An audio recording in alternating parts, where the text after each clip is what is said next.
Chapter 141. What the hell? What the hell? What the hell? On the busy street, Nijina seemed to have done it on purpose. She stomped on the ground with heavy steps and walked forward aggressively, making the people around her unconsciously take a few steps away from her. She kept nagging at the same time. So what if you're rich?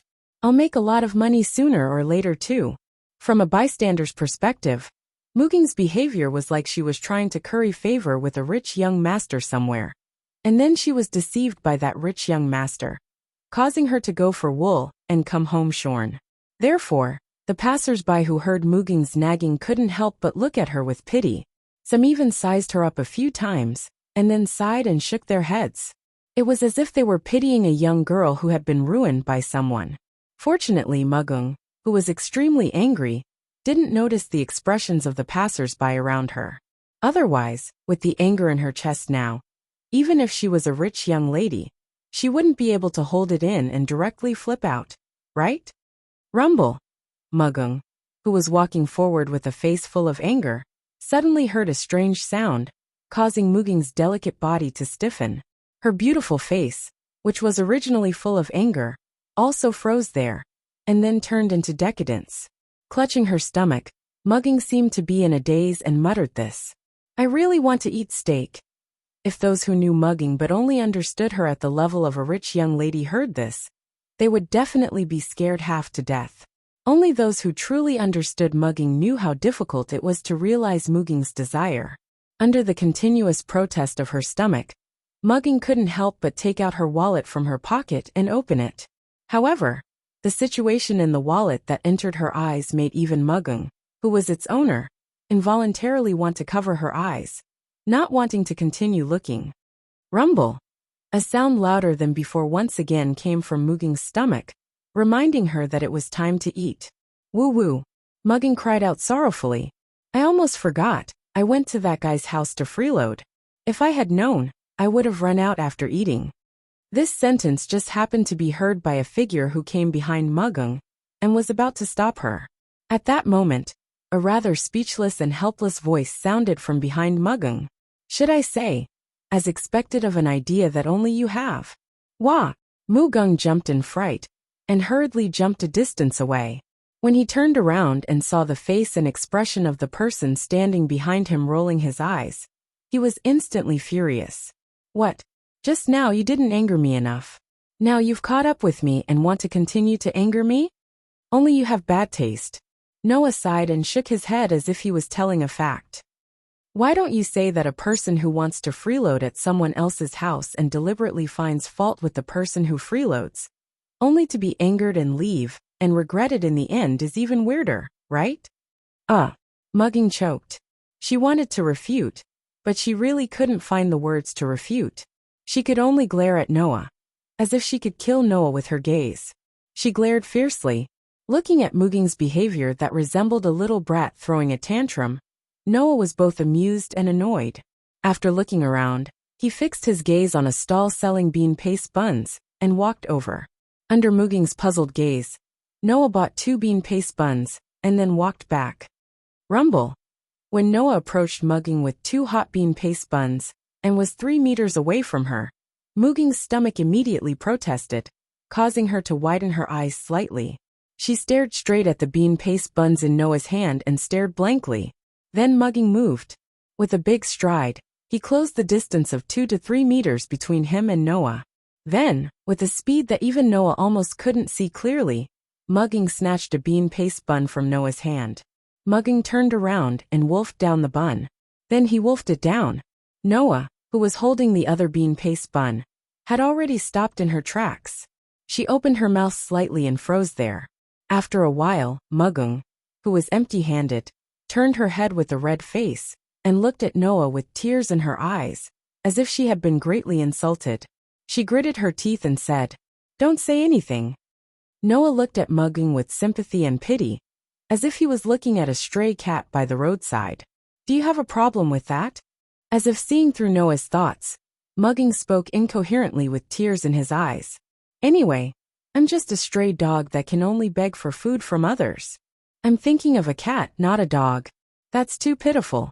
Noah laughed bitterly. Has your life become so difficult? Mugging bit her lips, lowered her head, took out the wallet that she had just opened, and handed it to Noah. Noah glanced at the wallet in Mugging's hand, but the next second, he couldn't bear to look at it and looked away, covering his forehead. I heard that you went to the same aristocratic school as the princess in Tokyo, right? Why are you still in such dire straits? Going to the same aristocratic school as the Holy Son of Heaven is my last pride as a member of the Tintong family. Mugging retorted. I won't back down on this no matter what. But don't you hate it when people call you Tintong? Noah was confused. Maintaining the self-esteem of something you hate? What kind of self-esteem is that? How others see me is another matter. Mugging was a little impatient. I hate Tintong, or even hate them, but I don't hate and hate my parents who gave me this surname in life. Hearing this sentence, Noah changed his opinion of Mugging. I thought there was only hatred left in your heart. Noah muttered this sentence in a voice that Mugging couldn't hear, then hesitated and asked, I also heard that you have a kidney problem. Since you don't hate the life your parents gave you, why don't you accept a kidney transplant? The expression on Mugging's face gradually disappeared. As if her whole body had lost its strength, Mugging's delicate body slowly entered a state of relaxation. She raised her head, looked at the sky, and reached out her hand, making a gesture of grabbing something. Because I've already decided to use this life to kill all the heaven children. Therefore, I must use this illness to remind myself not to forget revenge. At this moment, all the human feelings on Mugging seemed to have disappeared. She was like a puppet, making people feel cold all over. You're just comforting yourself by doing this, but it has no effect on your so-called revenge. Noah frowned tightly. Because of this problem, you can't move for a long time at all, and you can't even fight for a long time. You also need to undergo hemodialysis all the time, wasting a lot of time. In this way, if a great opportunity for revenge suddenly appears in front of you, but you need to undergo hemodialysis, or you can't move because of your kidney problem and miss this opportunity, what will you do? Mugging, who was originally disapproving of Noah's words and wanted to change the topic, was stunned. For the first time in her life, she was shaken by her practice of remembering revenge. Noah, who clearly saw Mugging's hesitation, showed an imperceptible smile, but didn't continue to say anything. Instead, he deliberately changed the topic. Forget it, let's not talk about this. Let's hurry back, Rintaro should catch up with us. With that, Noah was about to walk back, but Mugging abruptly grabbed his sleeve and lowered her head. Just when Noah thought Mugging wanted to say something about revenge, Mugging's voice, which was softer than a mosquito's, entered his ears. Can you give me the other bean paste bun? The corner of Noah's mouth twitched. He glanced at the bean paste bun in his hand, then looked at the embarrassed Mugging, and was speechless. Poor and destitute, but not losing her temper. She was blinded by hatred. In the end, which one was the real Tintong Mugging? Chapter 142. President, it's time to wake up. Big brother, please wake up. Noah heard this voice while he was still asleep. It was a voice that Noah was very familiar with. Thus, Noah slowly woke up from his sleep. However, in the process of waking up, Noah still heard such a conversation. Looks like it won't be that easy to wake up. How is that possible? Isn't Big Brother's senses very sharp? Even if he was asleep, he should have sensed our presence and woken up, right? Maybe it's because the president is very familiar with our presence, and we don't have any hostility or malice. So the president didn't wake up? Then what should we do? At this time, we can only use the knowledge we read in books. The knowledge we read in books? Yes, it's written in books that if you want to wake up the opposite sex, you have to give them a morning kiss. Kiss. In your words, it means kiss, do you understand? Kiss, kiss, Big Brother. Then let me wake the president up. Wait. Please give this task to me. As this conversation entered Noah's ears, two extremely slender and hot bodies pressed against Noah's body. Noah could clearly feel the sweet breath of the two people talking, and the presence of the two people was getting closer and closer. Noah, who sensed that something was wrong, immediately shivered, and all of his consciousness was instantly awakened. He opened his eyes and sat up abruptly. Immediately after, The two little girls who were pressed against Noah, or more accurately, sitting on Noah's body, were immediately sent flying by Noah, who sat up. Their bodies bounced twice on the soft bed before stopping. Noah, who finally saw clearly who the newcomer was, had a bitter expression as he questioned. "Xiaoshi, Tina, why is it you two again?" Facing Noah's questioning, Xiaoshi and Tina looked like they were completely used to it. At the same time, they tilted their heads and gave irrelevant answers. "Good morning, President, big brother." Seeing the two very cute little girls tilting their heads at the same time, one with a cold and innocent face, the other with a smile that was more heartwarming than the breeze, and both of them were lying on his bed, leaning forward, looking like they were at his mercy, Noah's heart couldn't help but beat faster. "President." Almost at the same time that Noah's heart beat faster, the high IQ girl with an IQ of 210 pointed at Noah's face with curiosity. "You're blushing." No. It was rare for Noah to panic, and he even stuttered for a while. After he reacted, he quickly clenched his fists, pretended to cough, and put on a straight face. "You two, how many times have I told you not to barge into my house? You have your own home, so why do you keep barging into mine?" Hearing this, Xiaoshi and Tina looked at each other, then turned their heads and said in unison, "Come and wake the president, big brother, up." Noah suddenly felt like all the strength in his body was gone. His shoulders drooped, and he looked sad. "This is definitely a perfunctory answer." "Definitely. President, please have some tea." "Big brother, please use a towel." In the cold hall, as soon as Noah sat on the sofa, Xiaoshi and Tina brought tea and a towel. They came from both sides of Noah at the same time, and handed the things in their hands to Noah. At this time, whether it was Xiaoshi who didn't like to smile, or Tina who was usually in a daze, they both put on a docile and obedient look like newlyweds serving their husband.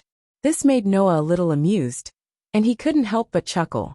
And these two chuckles also caused the two little girls to be dissatisfied.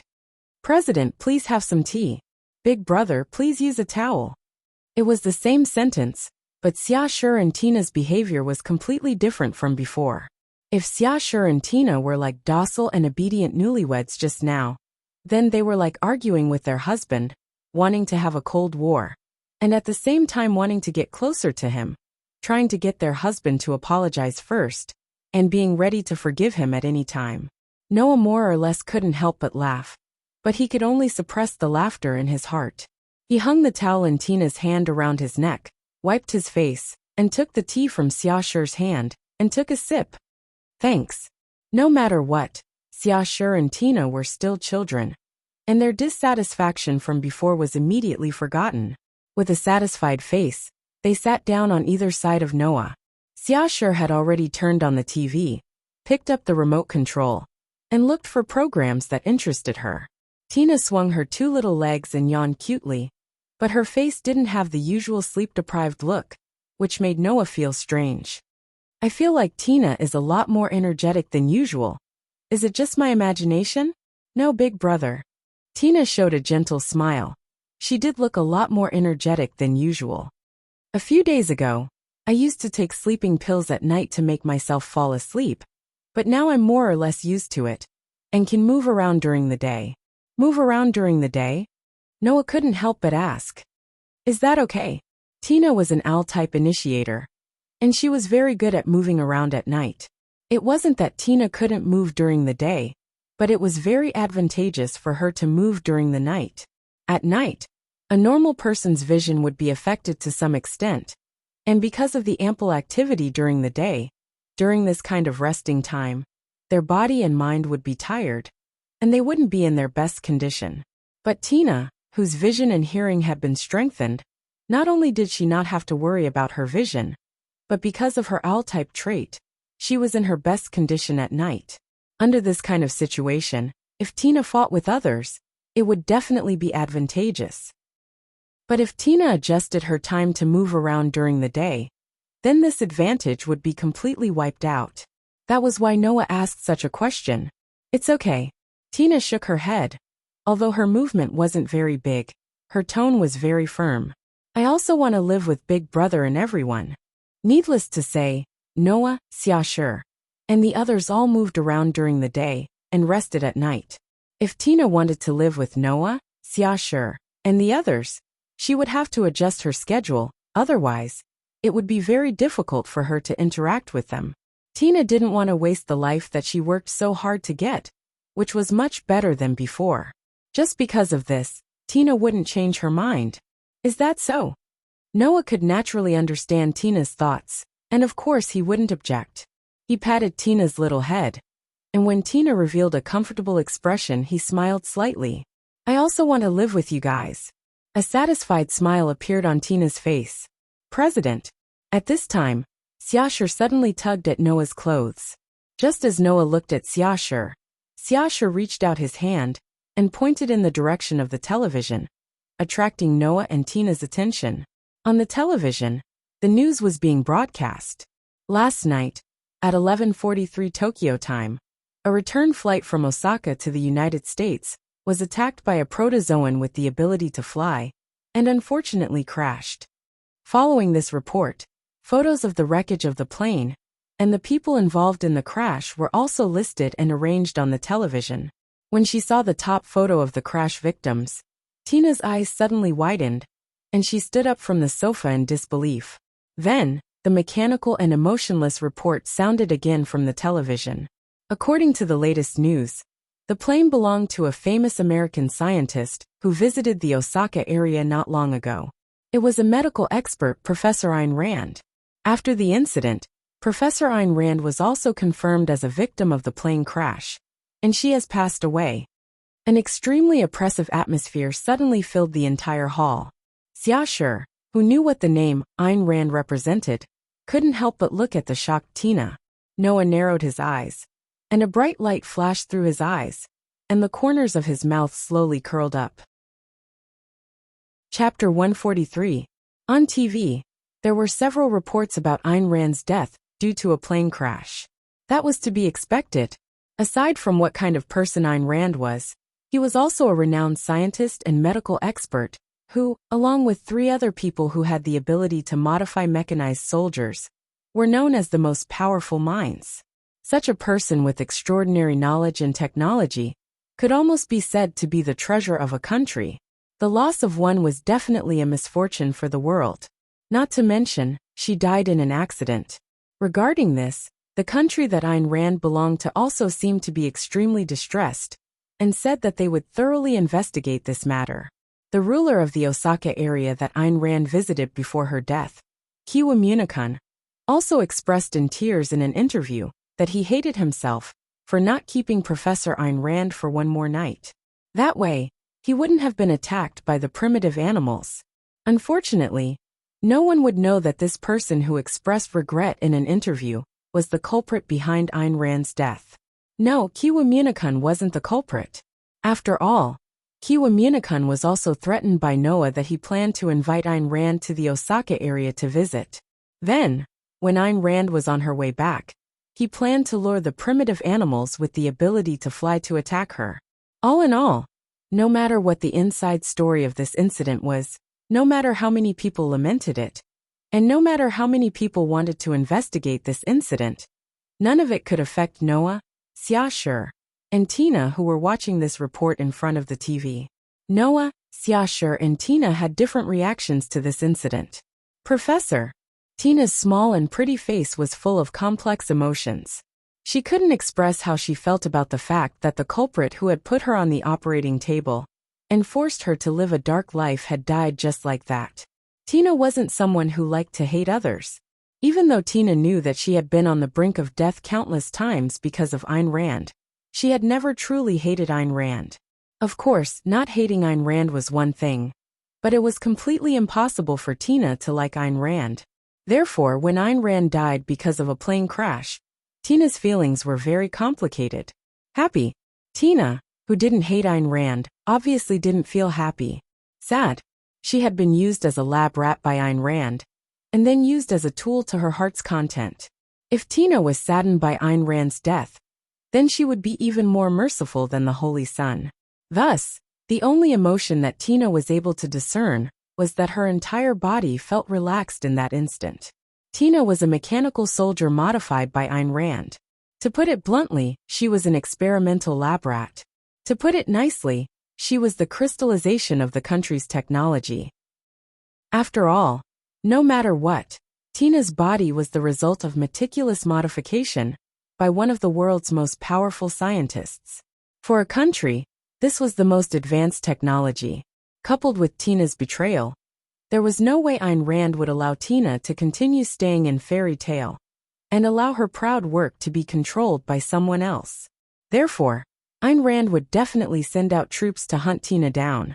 Even if the entire Tokyo area was thrown into chaos, she would do everything in her power to kill Tina. Now that Ayn Rand was dead, Tina was free from the fate of being hunted down. As such, how could Tina not feel relieved? Noah, who clearly saw Tina's complicated emotions at first, then she breathed a sigh of relief. He couldn't help but smile, and continued to stroke Tina's little head. In this way, you can be considered to have completely gotten rid of the past. Tina clenched her hand and looked at Noah's familiar smile. The expression on her face finally seemed to melt. She revealed a soul-stirring smile and nodded heavily. And, beside them, Xia Shi, who had been silently watching Noah and Tina, had an extremely faint smile on his face that disappeared in the blink of an eye. In such a warm atmosphere, Noah, Xia Shi, and Tina didn't notice the news that followed the news of Ayn Rand's death in a plane crash. It was the news that the Holy Sun in the Tokyo area disbanded his own holy residence guards for reasons such as incompetence and slacking. The guards led by Takahito were fired or demoted. Tokyo Area 1, Holy Residence, Lord Holy Sun. Lord Holy Sun.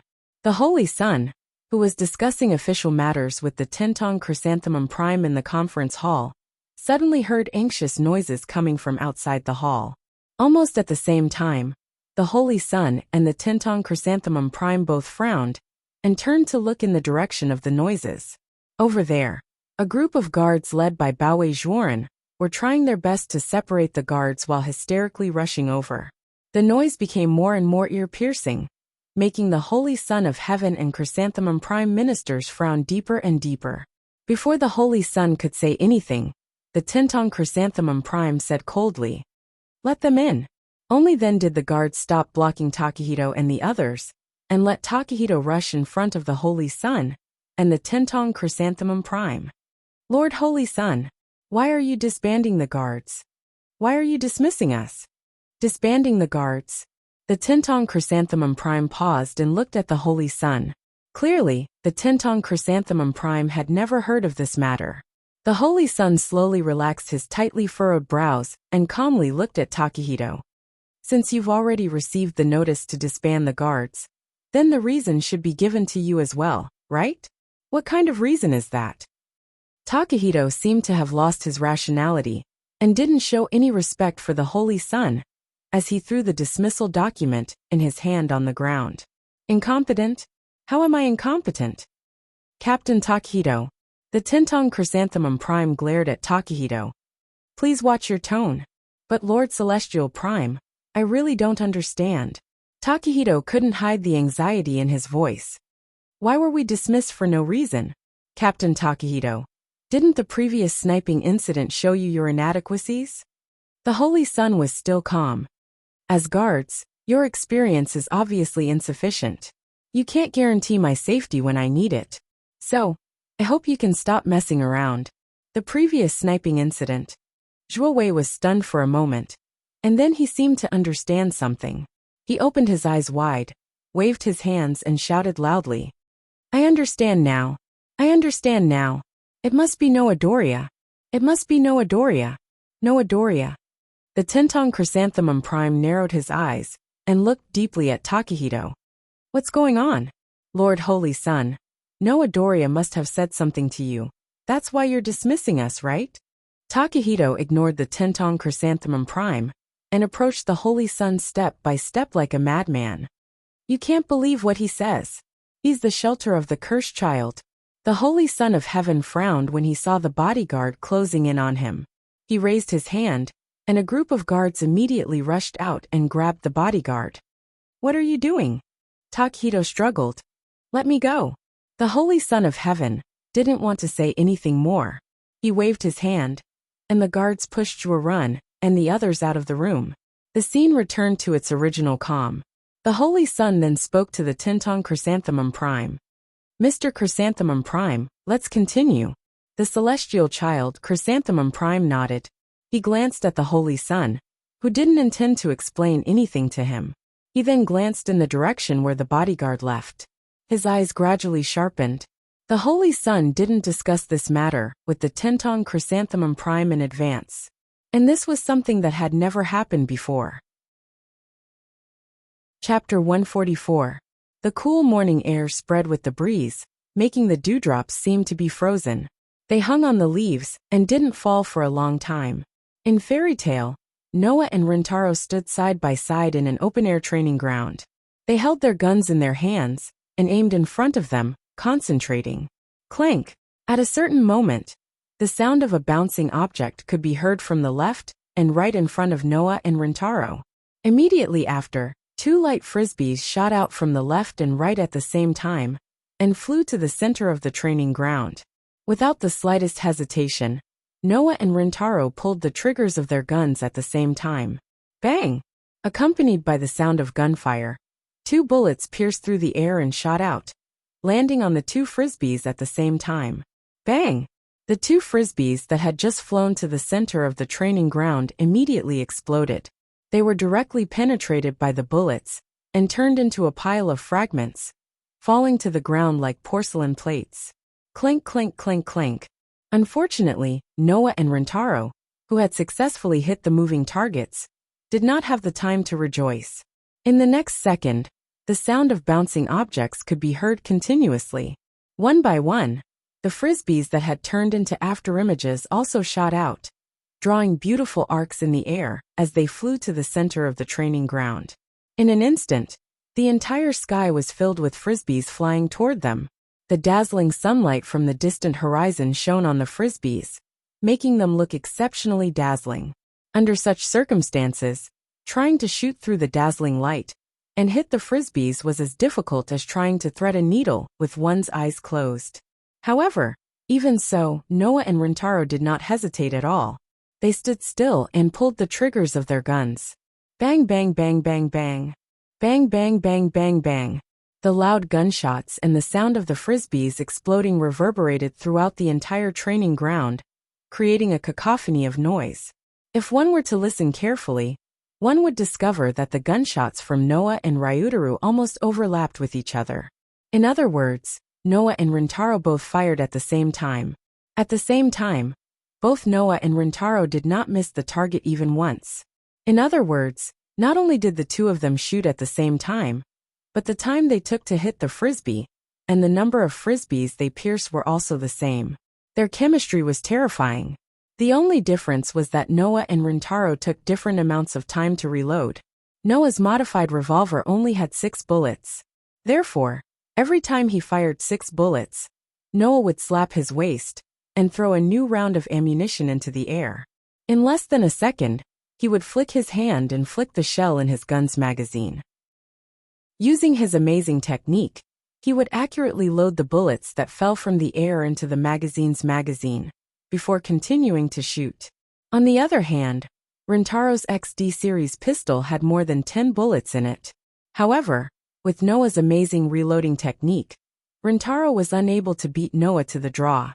The timing of their shots was always the same. Every time Rintaro ran out of bullets, he would need to reload as well. Logically speaking, without Noah's amazing reloading technique, Rintaro should be falling behind Noah more and more. However, that was not the case. Unlike Noah, Rintaro, who used the XD series pistol, only needed to take out the magazine and reload it with a new one. As long as one was specially trained, the time required for this process could be shortened to less than a second. Therefore, Noah and Rintaro both maintained the same timing, number of hits, and accuracy. When there was only one frisbee left in the middle of the training ground, for some reason, Noah suddenly stopped what he was doing, causing the time he took to pull the trigger was slower than before. This is my chance. Rintaro's eyes flashed with a hint of surprise as he quickly pulled the trigger. Bang!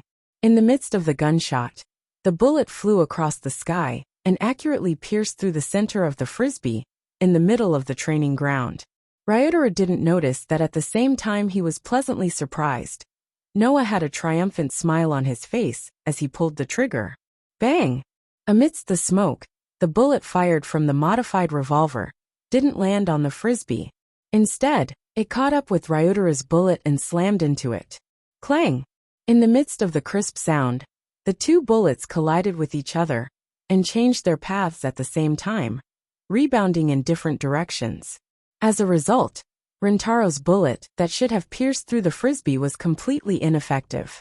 Rintaro was completely dumbfounded. Bang! At this time, another gunshot was heard. The bullet pierced through the air and pierced through the frisbee in the middle of the training ground. Bang! The frisbee shattered, and the fragments fell to the ground, announcing the end of the shooting competition. Rintaro stared at the fragments of the frisbee on the ground speechlessly. Then he silently looked at Noah, who was holding the gun with smoke coming out of the muzzle. He was speechless for a long time. To put it simply, he had a sullen expression on his face. Isn't that too despicable? Hearing Rintaro's sullen protest, Noah nonchalantly played with the gun and said, "This is also a shooting technique. I followed your instructions and only used shooting. How is that despicable?" That's true. Rintaro was still unconvinced. He put his hands on his waist and covered his forehead with a helpless expression. But can't you let an ordinary person like me win? President Noah. Really? Noah had an innocent expression. But I'm also an ordinary person. Rintaro's mouth twitched. Ordinary person? Killing the world-destroying protozoan named Scorpio, and easily defeating the 98th ranked IP. Would the person who took it under his command be an ordinary person? Who would believe it if he said it out loud? Noah didn't realize that he had said something unbelievable. He gestured to the side with his mouth and signaled Rintaro to look over. Besides, in terms of shooting ability alone, that person over there is the one with the true godly skill. Rintaro couldn't help but look over at the same spot as Noah. Bang! Bang! Bang! Bang! On another field, Tina, who was lying prone on the ground, raised her sniper rifle and pulled the trigger again and again, shooting through one small target after another that was the size of a palm. Moreover, every shot hit the red heart on the target that was the size of a fingernail. Seeing this, Rintaro couldn't help but look at the field where Hina was shooting. There, three spherical objects were flying aimlessly in the air. Like cameras, they scanned the field, pacing back and forth as if they were patrolling. Rintaro clicked his tongue. That's Samfeld, right? Samfeld. It was a thinking interface. To put it more simply, it was a long-distance detection device. There was an extremely sophisticated observation device inside. It could wirelessly transmit the target's coordinates, temperature, humidity, angle, wind speed, and other information back to the controller's brain. It was because of Sandfeld that Hina could become a super sniper, who could hit 100% of her targets, even from a distance of 1 kilometer. Ayn Rand had implanted the neuron chip that controlled Sandfeld in Hina's brain. She had also implanted a metal balancer in Hina's body. This solved the problem of the arm shaking caused by the heartbeat and breathing of the sniper, making Hina a godly sniper, who could hit 100% of her targets. In addition, the owl factor in Tina's body strengthened her vision, hearing, and other aspects. This allowed Tina to become a super strong sniper, who was born for sniping. In one fell swoop, she shot up to the monster level of the 98th place in the IP ranking, achieving great fame. No matter how many times I see it, it's amazing, Rintaro said with sincere admiration. Even though Hina's sniping ability had only been strengthened to the extreme, Rintaro believed that even if he had Yinju's help, he would have no chance of winning. Of course, that was under normal circumstances. Chapter 145. In fact, Noah, Hina, and Rintaro were not the only ones training in this large training ground. Seeing that Hina was still immersed in sniping, and was still trying to distance herself, Noah and Rintaro raised their eyes and looked at another training ground. It was not a shooting training ground, but a combat training ground. In the training ground, Mugung, who was wearing a black sailor suit, and Yinju, who was wearing a one-piece dress, were facing each other. However, the way they faced each other was completely different. Mugging bent his body slightly, closed his eyes, and lowered his center of gravity.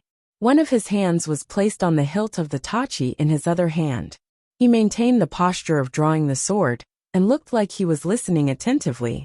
In contrast to Mugung, although Yanju also bent her body, and was in a defensive posture, her face was full of impatience and indifference. She looked like she was about to make a move. Outside the training ground, Xia Shi, who had dolphin-like genes, and was better at using his brain than fighting, did not participate in the training. He stood to the side, and was obviously acting as a referee. Rintaro, who was completely focused on Mugung, praised him when he saw this scene. That's the Nirvana heart of the Tomato-style sword drawing technique. It's an attack and defense combination of the Tomato-style sword drawing technique. Hearing Rintaro's words, Noah glanced at Mugging and nodded. Although he did not know the essence of the Tomato-style martial arts, Noah had learned a lot of martial arts and techniques from this world.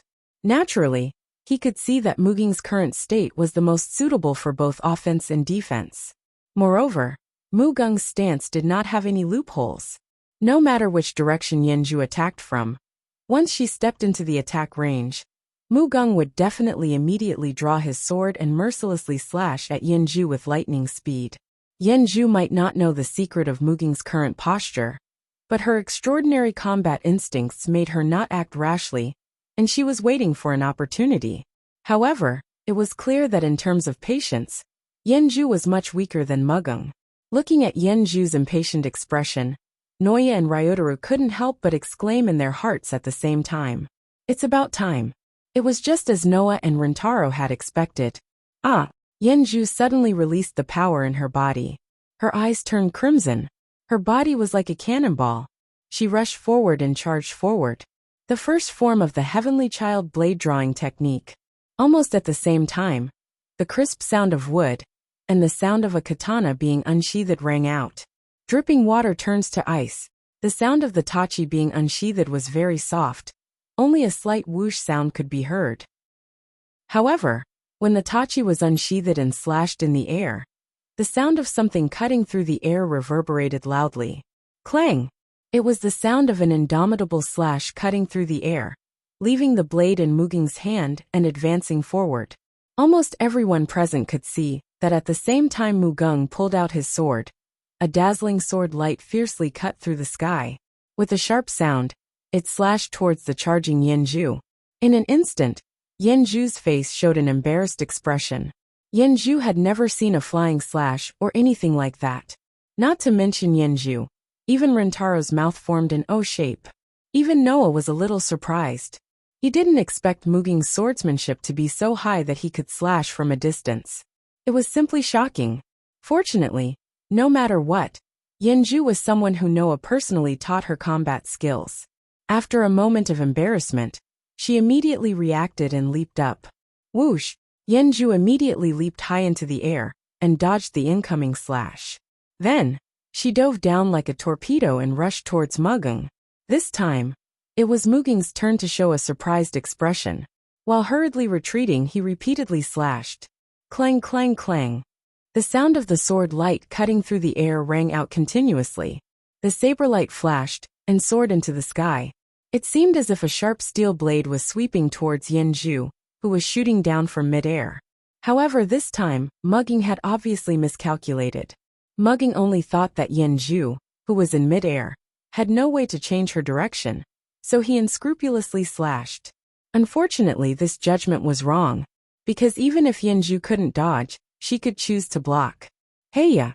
In mid-air, Yanju let out a delicate cry. Her body spun, and the iron shoes on the soles of her feet kicked out along with her slender calves. She heavily kicked the blade light that was flying towards her. Bang! With a muffled sound, the sword light in midair was directly shattered by Yanju's kick, stirring up a gust of wind. In turn, it pushed Yanju, causing her to dive even more fiercely and fiercely. Mugging finally understood his mistake and hurriedly retreated. However, this was another wrong judgment. Yanju was a rabbit-type initiator. Not only was her leg strength strengthened, but her speed was also unprecedentedly enhanced. Therefore, when Mugging was still retreating, Yanju, who was on the ground, bounced out of her body like a spring, and appeared in front of Mugging, who was retreating. Hey! Immediately after, Yenju raised her leg and kicked up from below. With an uppercut, she heavily kicked the sword in Muging's hand. Clang! The sword in Muging's hand was immediately kicked away. Stop! Outside the arena, Xiaoshi accurately grasped the opportunity and made the judgment. This round is Yenju's victory. Yay! Yenju immediately cheered and pounced in Noah's direction. President! Did you see that? I'm super powerful, right? Noah could only catch the pouncing Yenju, and said with an exasperated expression. Yes, yes, yes, you're the best. Yenju's face was full of smiles, and she kept rubbing against Noah's chest. Seeing this scene, Tina was envious, and Xiaoshi also kept glancing over. So I really can't beat the initiator? On the other side, Mugging sighed regretfully, picked up his sword and waved it. I thought I could at least put up a fight. Well, Mugen-san is already very powerful. You were able to exchange a few blows with Yenju, who is also very powerful among the initiators. If you were to compare her to the average initiator, you wouldn't be that far behind, right? Ryotaro scratched his head.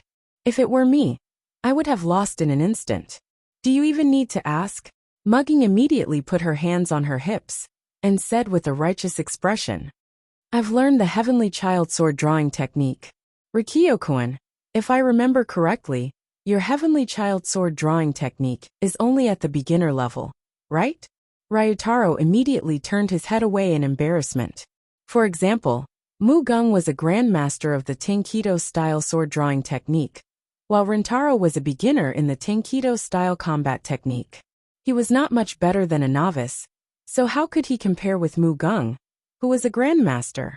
Seeing Ryotaro's subservient expression, Noah couldn't help but smile as he hugged Yenju. If this Ryotaro were to get married in the future, he would definitely be a henpecked husband, right? Ring, ring, ring. At this moment, Xiaoshi's phone rang. While everyone was looking over, Xiaoshi picked up the phone with a calm expression. After a while, he revealed a somewhat surprised expression. After saying a few words to the other end of the phone, he hung up the phone and walked over to Noah. Before the others and even Noah could react, Xiaoshi raised his head and directly said, President, we have a guest. A guest? Noah was stunned. What kind of guest surprised you? Oomph. Mugging crossed her arms and lightly snorted. It can't be that snake girl emoji, right? However, Xiaoshi revealed a rare hesitant expression. After a while he spoke in a low voice. It's the Prime Minister of the Heavenly Child Chrysanthemum. The air around them suddenly froze. The Prime Minister of the Heavenly Child Chrysanthemum? Ryotaro was completely shocked. The Prime Minister of the Heavenly Child Chrysanthemum. A ferocious light flashed through Muging's eyes. The Prime Minister of the Heavenly Child Chrysanthemum. Noah narrowed his eyes and sneered coldly. He put away his gun and patted Yenju and Hina's heads before walking forward. Everyone looked at each other and followed after him. Chapter 146. Kacha. When the door to the reception room was opened, the scene in the room was revealed to Noah and the others. Noah and the others immediately saw the figure. It was a figure that they often saw on television. Undoubtedly, the old man was 4 to 5 times older than Noah and the others.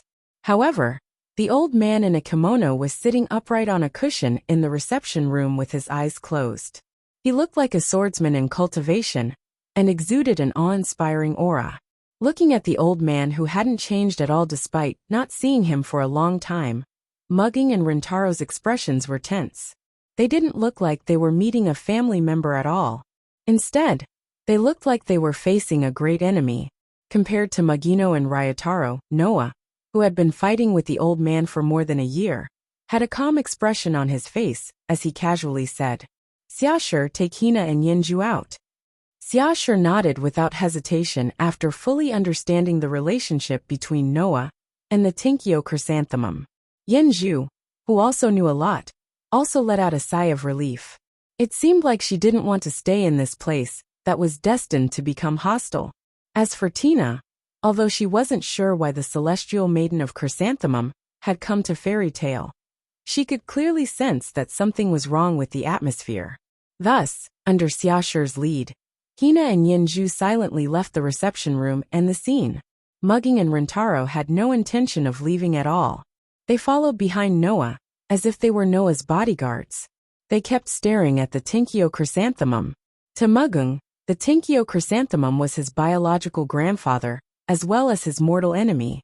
To Rintaro, the Tinkyo chrysanthemum was his stepfather as well as his teacher. However, Rintaro's relationship with the Tinkyo chrysanthemum wasn't any better than Mugung's. He just didn't hate him as much.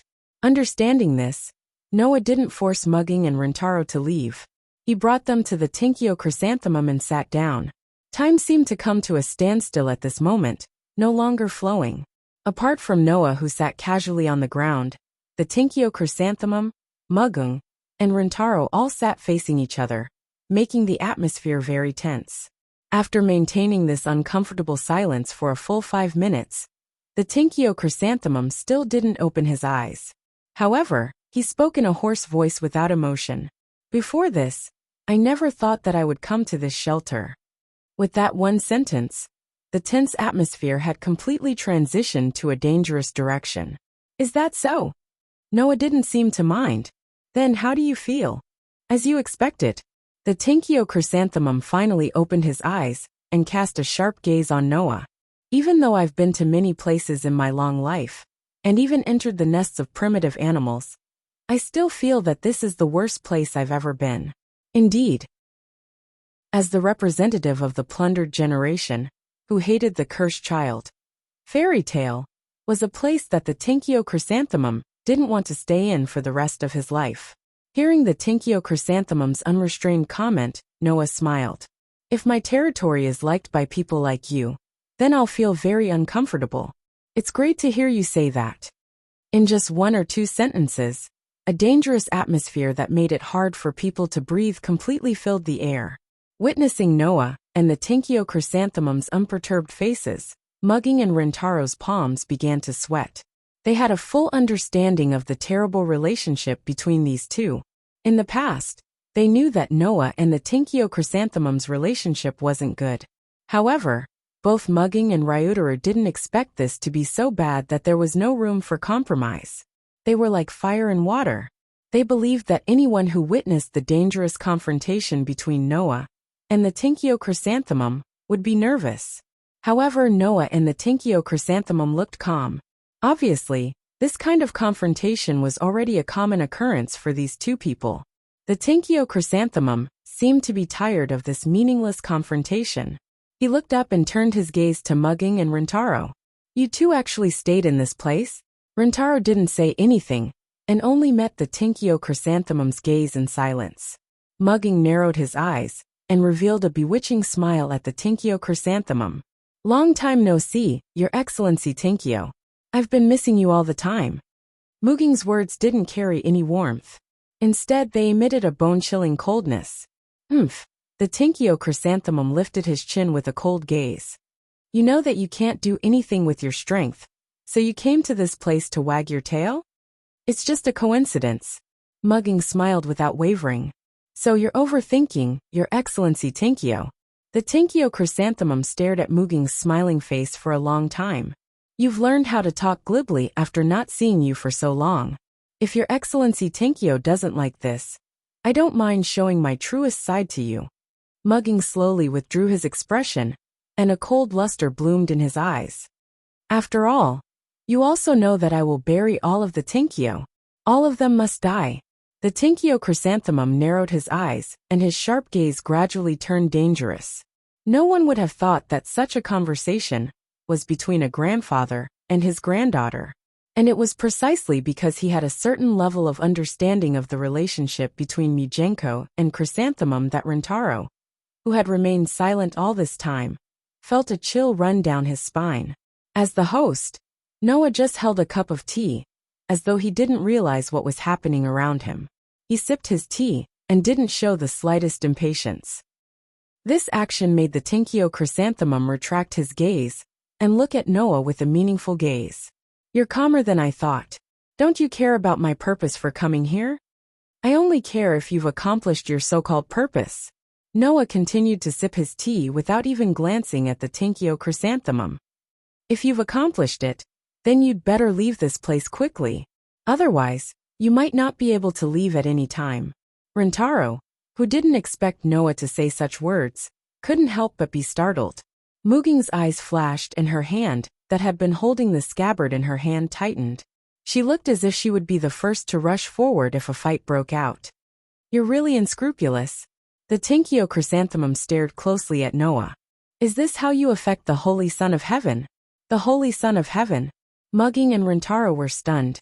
Noah's hand movements paused slightly. He raised his head and met the Tenkyo chrysanthemum's gaze. After a while, he smiled inexplicably. What's wrong? Did you fall out of favor with the princess? I heard that you've been accompanying the Holy Son of Heaven as a guard during the time I left the Tokyo area. You even forced Chiwu Zhongshuan back to the Osaka area. The Tenkyo chrysanthemum ignored Noah's ridicule and continued to speak. Since then, the Holy Son of Heaven has changed.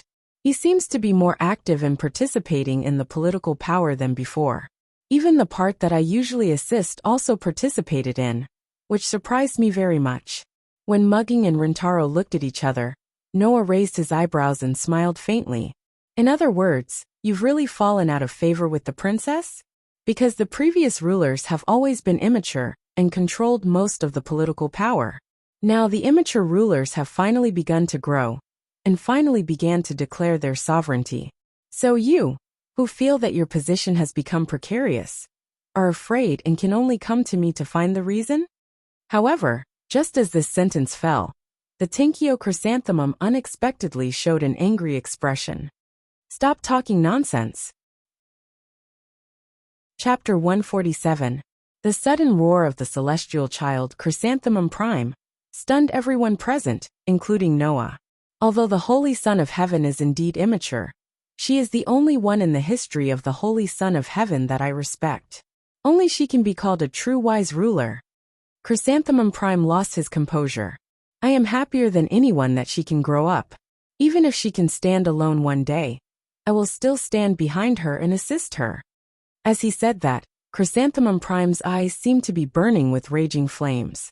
There was not a trace of hypocrisy in them, which told Noah and the others that these words were completely from his heart. Although it surprised Noah, Muging, and Rintaro, this old man seemed to really respect and love the current Holy Son of Heaven. This couldn't be faked. Since the growth of the princess not only didn't make you feel threatened, but you are also proud of it, then why are you still saying this? Noah frowned. Isn't it your purpose to come here to investigate the reason why the princess changed? This is indeed my purpose, but what I care about is why the Holy Son of Heaven changed like this. Chrysanthemum Prime calmed down again with a solemn expression. What did you do to make the Holy Son of Heaven change like this? What did I do? Noah suddenly smiled. Do you think I would deliberately do something to change the princess? Hearing this, the celestial child Chrysanthemum Prime Minister fell silent.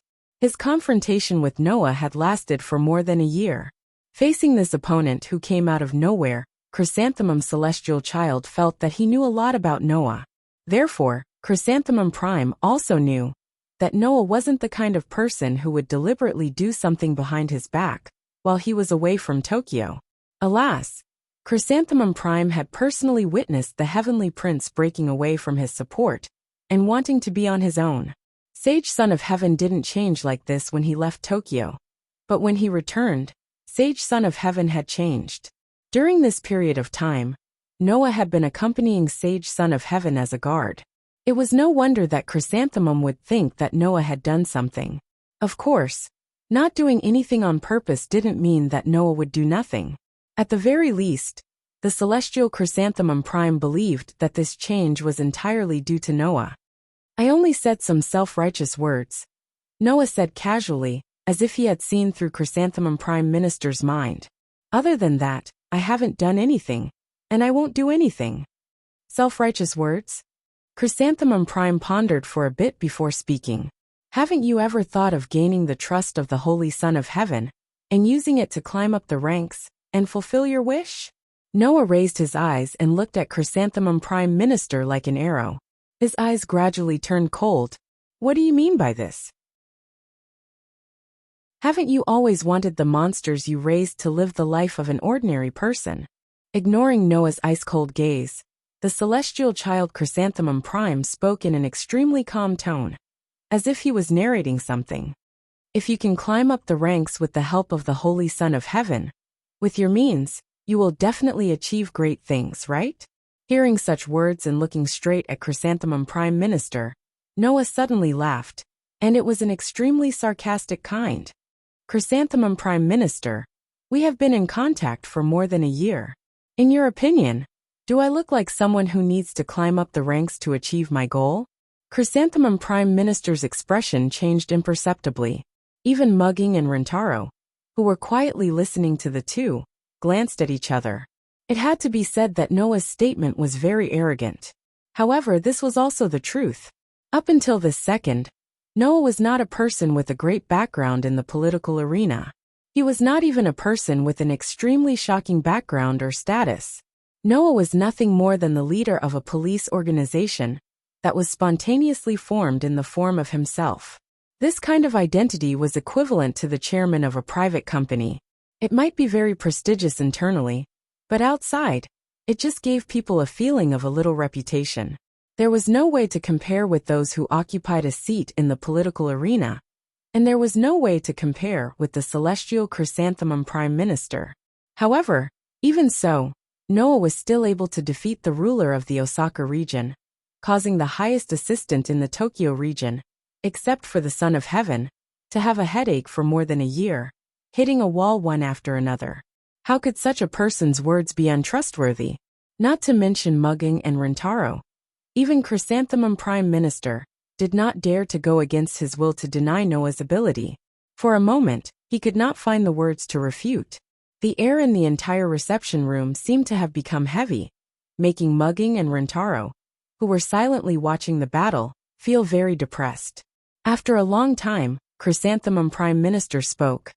Why would you want to shelter such a group of monsters? Chrysanthemum Prime Minister finally asked the question that had been in his heart for more than a year. I will never forget the day 10 years ago, when the world fell into the abyss of despair. Humans were forced into a dead end, and were almost exiled from this world. Now, those monsters with the blood of the culprit in their bodies are laughing loudly beside you. How can you still protect them so righteously? Didn't you see the scene of the people around you being eaten up when you were a child? Didn't you see the world that could be called the end of the world? Don't tell me you don't suspect that your parents and friends were eaten by those monsters when you're all alone? At this moment, Chrysanthemum Prime Minister seemed to have found an outlet to vent the hatred in his heart. His expression was slightly terrifying, his eyes were slightly crazed, and his voice became lower and lower. Do you have to wait until those children with dirty blood turn into monsters in front of you, and eat the people around you one by one before you wake up and realize that you are raising a group of monsters? Chrysanthemum Prime Minister, whose voice was getting louder and louder, did not see that Noah's gaze on him had already turned into complete pity. Chrysanthemum Prime Minister, Noah said faintly after Chrysanthemum Prime Minister finished venting with great difficulty. I used to think that you were a character, but now it seems that you are just like those ordinary people outside. You are just an ugly human with a dark side. What do you mean? Chrysanthemum Prime Minister's eyes were filled with malice. What's wrong with what I said? Indeed, it's just as you said. Those children all have the blood of protozoa flowing in their bodies, and they also carry the protozoa virus. Noah's indifferent gaze swept over Chrysanthemum Prime Minister. However, between a group of children whose bodies are dirty, but whose hearts are pure, and a group of people who appear to be humans on the surface, but actually resent others when they stand in their way, have fierce eyes when they are threatened, and have evil intentions when they are robbed of their things. Who is more like a monster? As Noah spoke, Chrysanthemum Prime Minister's eyes grew crazier and crazier, but his expression gradually returned to calmness. It was like the calm before a suppressed volcano that was about to erupt. The celestial Chrysanthemum Minister stood up and looked down at Noah from above. As expected, Noah Dole, there is no possibility of peaceful coexistence between us. I feel the same. Noah also stood up and glanced sideways at Chrysanthemum Prime Minister.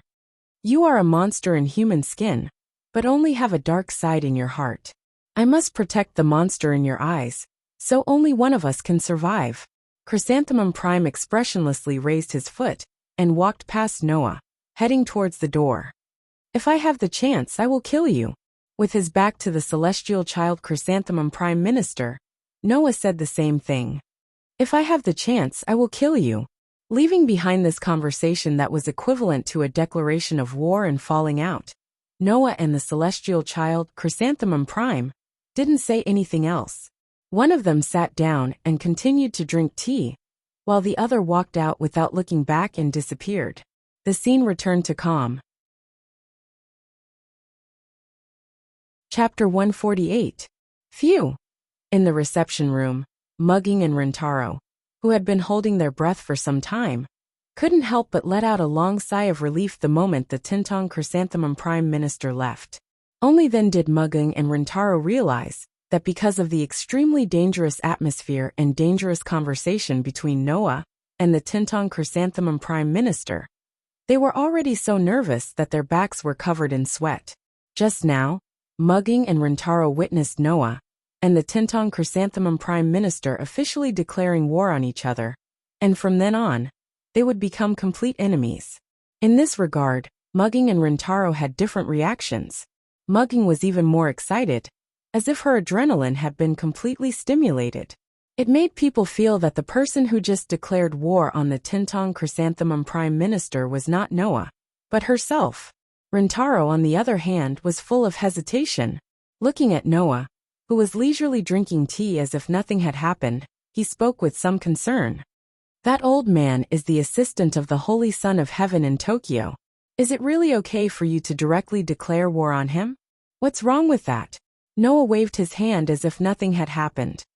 "Anyway, sooner or later, I will go to this step with that old man. We both know that we can't tolerate each other. In the past, we have been making things difficult for each other. Undoubtedly, we are just putting things on the table for nothing. There's no difference. Then, do you really plan to kill the Tintong Chrysanthemum Prime Minister?" Rintaro looked at Noah with a dignified expression. "He is the pillar of the entire Tintong family. The Tintong family's influence in Tokyo is not ordinary. Even the Holy Son of Heaven has no way to punish him. I have fully experienced these things in the past year. You don't need to tell me." Noah glanced at Rintaro. "Do you think that if I am not prepared to bring down the entire Tintong family, I will declare war on that old man?" Rintaro recalled that last time, Noah had asked Muri for some evidence of some of the Tintong family's political figures doing illegal things behind the scenes. Come to think of it, since that time, Noah had already planned to deal with the Celestial Tong family. However, as the adopted son of the Tintong Chrysanthemum Prime Minister, Rintaro felt that this matter was not so optimistic. In the past, when Rintaro was still the adopted son of the Tintong Chrysanthemum Prime Minister, the Tintong Chrysanthemum Prime Minister intended to train Rintaro to become a politician. Because of this, Rintaro had followed the Tintong Chrysanthemum Prime Minister to various occasions more than once. Thus, he had a thorough understanding of the Tintong family's power. In Rintaro, Tintong Chrysanthemum Prime Minister had no way to deal. Chrysanthemum Prime Chrysanthemum, Tintong Chrysanthemum Chrysanthemum, Tintong Chrysanthemum Rhinum Prime. S is also Chrysanthemum. He Chrysanthemum Chrysanthemum. Therefore, the declaration of war between Noah and the Tintong Chrysanthemum Prime Minister was only the beginning of a long tug-of-war between the two. "Rintaro, I know what you are thinking, but the conflict between me and that old man can't be mediated." Noah sighed faintly. "I didn't ask you to take sides and help me deal with the Tintong Chrysanthemum Prime Minister. You don't have to worry." Rintaro breathed a sigh of relief. Although Rintaro didn't have a good impression of the Tintong Chrysanthemum Prime Minister, the other party was also his stepfather. If he had to deal with the Tintong Chrysanthemum Prime Minister, even if there was no burden in his heart, it would still be very stressful. When necessary, Rintaro didn't mind helping Noah.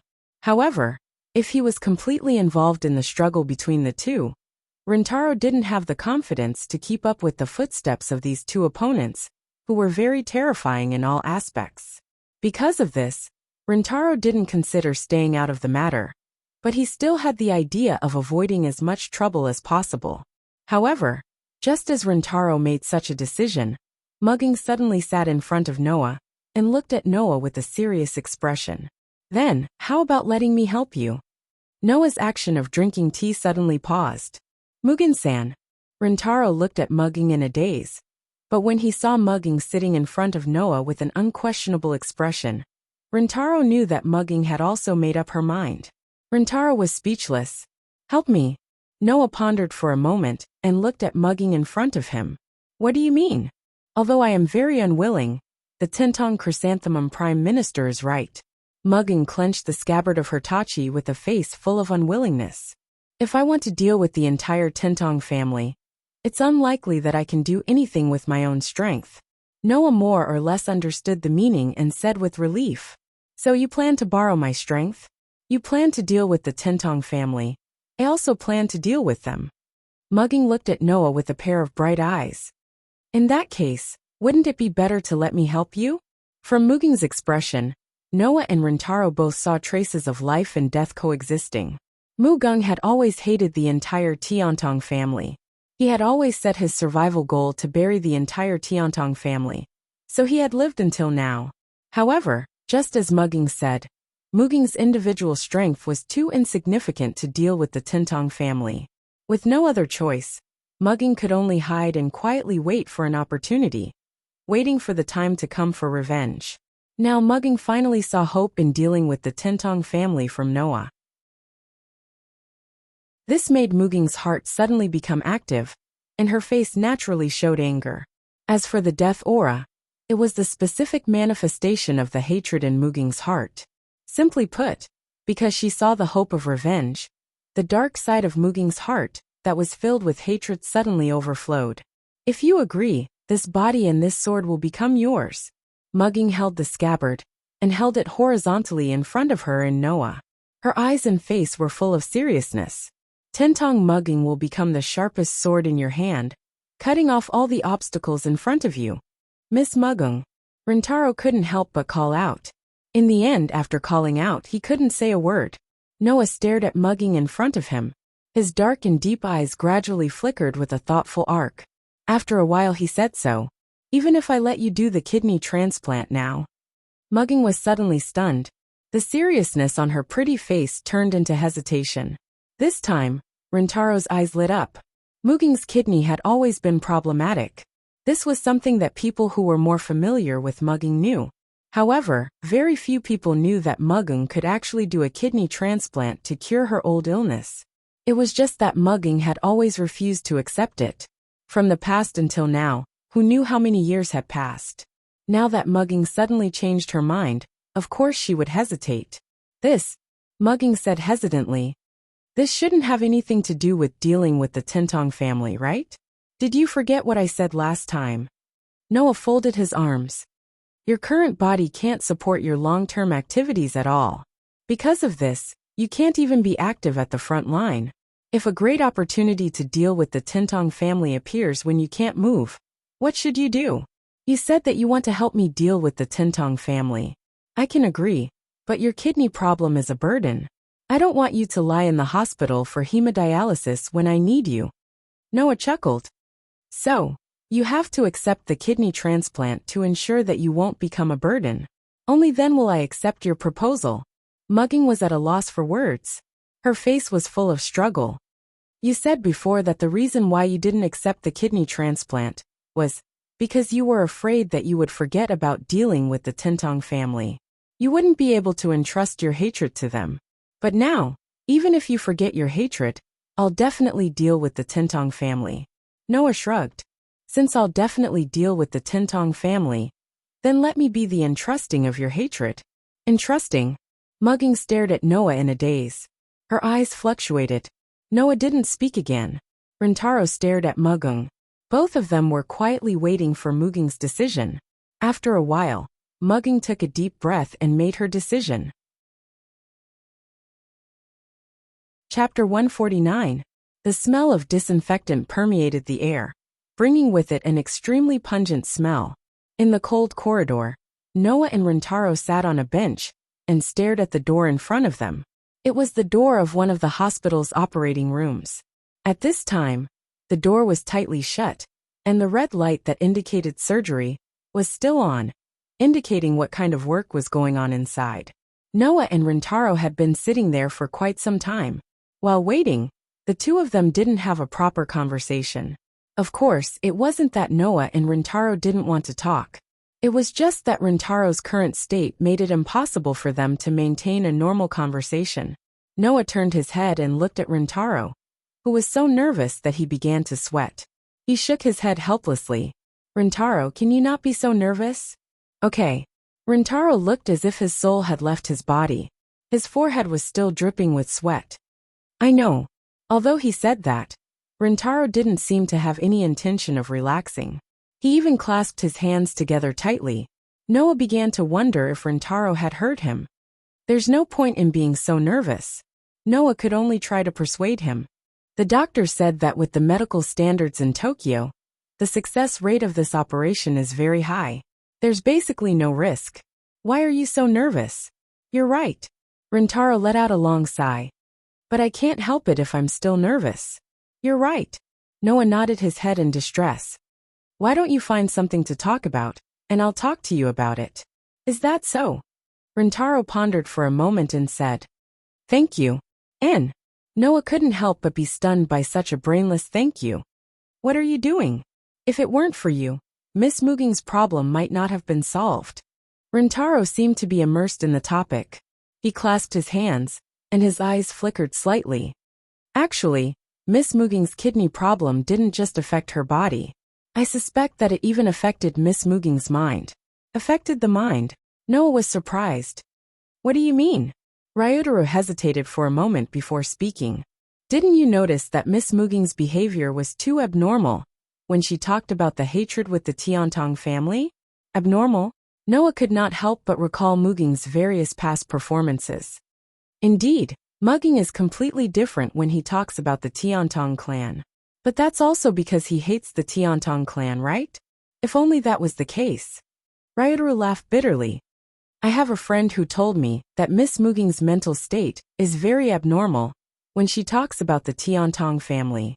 Even her temperament changes, which is very puzzling. Therefore, she feels that Miss Muging is likely to have mental hallucinations due to the kidney pain. Specifically, it should be that she can see her dead parents forcing her to take revenge."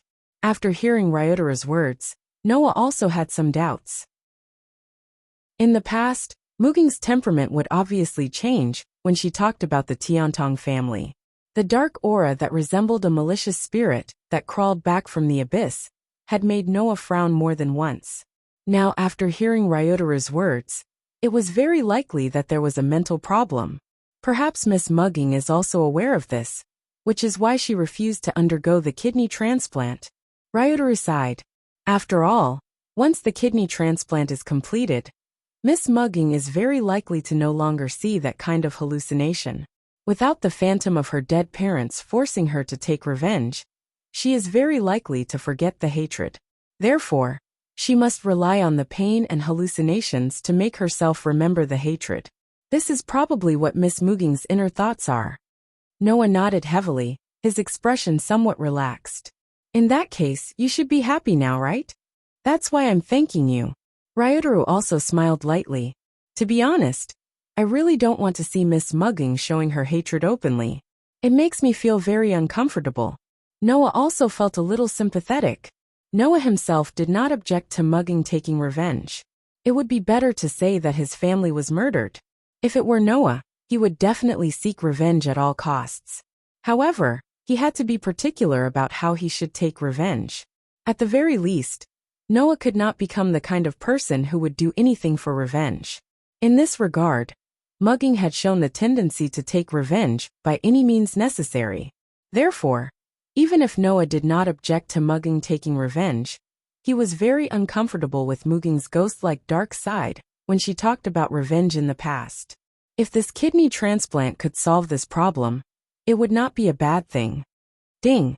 At this moment, with a soft sound, the red light that represented the operation dimmed, and the door of the operating theater was opened. A few doctors in white coats walked out of the operating theater slowly. Their faces were covered by masks, so their expressions could not be seen clearly, but the relaxation in their eyes could not be concealed. Noah, who saw this clearly, sighed in relief. It seemed that Muging's surgery would not be a problem. Doctor. Ryutaru had already hurriedly stood up and asked the doctor. How is it? Don't worry, the surgery is very successful. The leading doctor revealed the good news. However, the patient is still under anesthesia and will probably wake up at night. It's best to stay in the hospital for a period of time and observe the patient's physical condition at all times. Got it. Noah shook hands with the chief surgeon. Thank you, doctor. The doctor immediately exchanged a few pleasantries and then left the scene with the rest of the people. Noah and Ryutaru looked at each other, smiled, and walked into the operating theater. Tokyo District 1, Sacred Residence. Under the Sacred Residence, the door of the National Defense Operations Headquarters was forcefully opened. The Sacred Son of Heaven quickly walked into the room. There, all the officials and the assistant Tintong Chrysanthemum stood up from the conference table together. The Sacred Son of Heaven immediately reached out and asked everyone to sit down, and looked at the Tintong Chrysanthemum with a serious expression. What happened? Yes. The Tintong Chrysanthemum nodded. At 21:30 today, an unknown number of primitive animals appeared near Monolith 32 and attacked the self-defense forces. The Sacred Son of Heaven could not help but tighten his arms. Monolith? A protozoan has appeared near the monolith? That was simply impossible.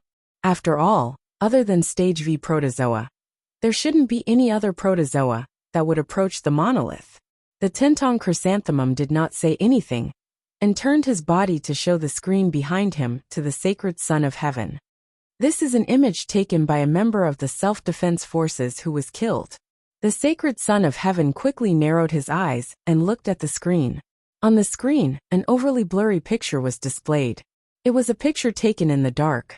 In the photo, on the monolith that was darker than the night sky, a giant protozoan with only its head exposed from the darkness was attached to the monolith when it entered the range of the photo.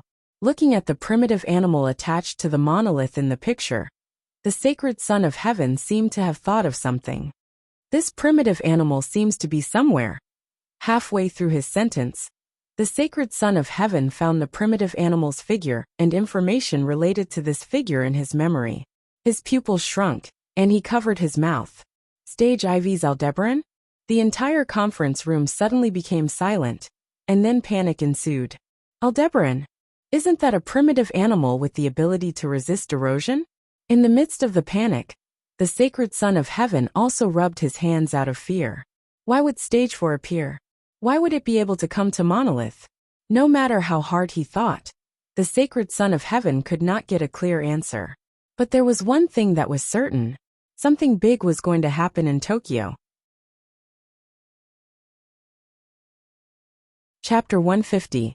In the corridors of the holy residence that were as white and smooth as ivory, Noah directly passed many guards who brushed past him and walked forward with a serious expression on his face. In the holy abode, many guards saw Noah in a hurry and wanted to question him. However, when they recognized who he was, their faces turned green and they ran away in panic. Obviously, there was no one in the holy abode who did not recognize Noah. This was because Noah had entered and exited the holy abode more than once during the Holy Sun's attack. He had even taught a lesson to the arrogant holy abode's guards led by Baowei Zhuoren. Baowei Zhuoren had even been beaten to a pulp. In addition, many people in the holy abode had witnessed Noah entering and exiting the Holy Sun's room freely. Therefore, rumors of Noah's relationship with the Holy Sun had already spread throughout the holy abode. Otherwise, why was the former captain of the holy abode's guards, Baowei Zhuoren, beaten up by Noah for no reason? Why was Noah not punished?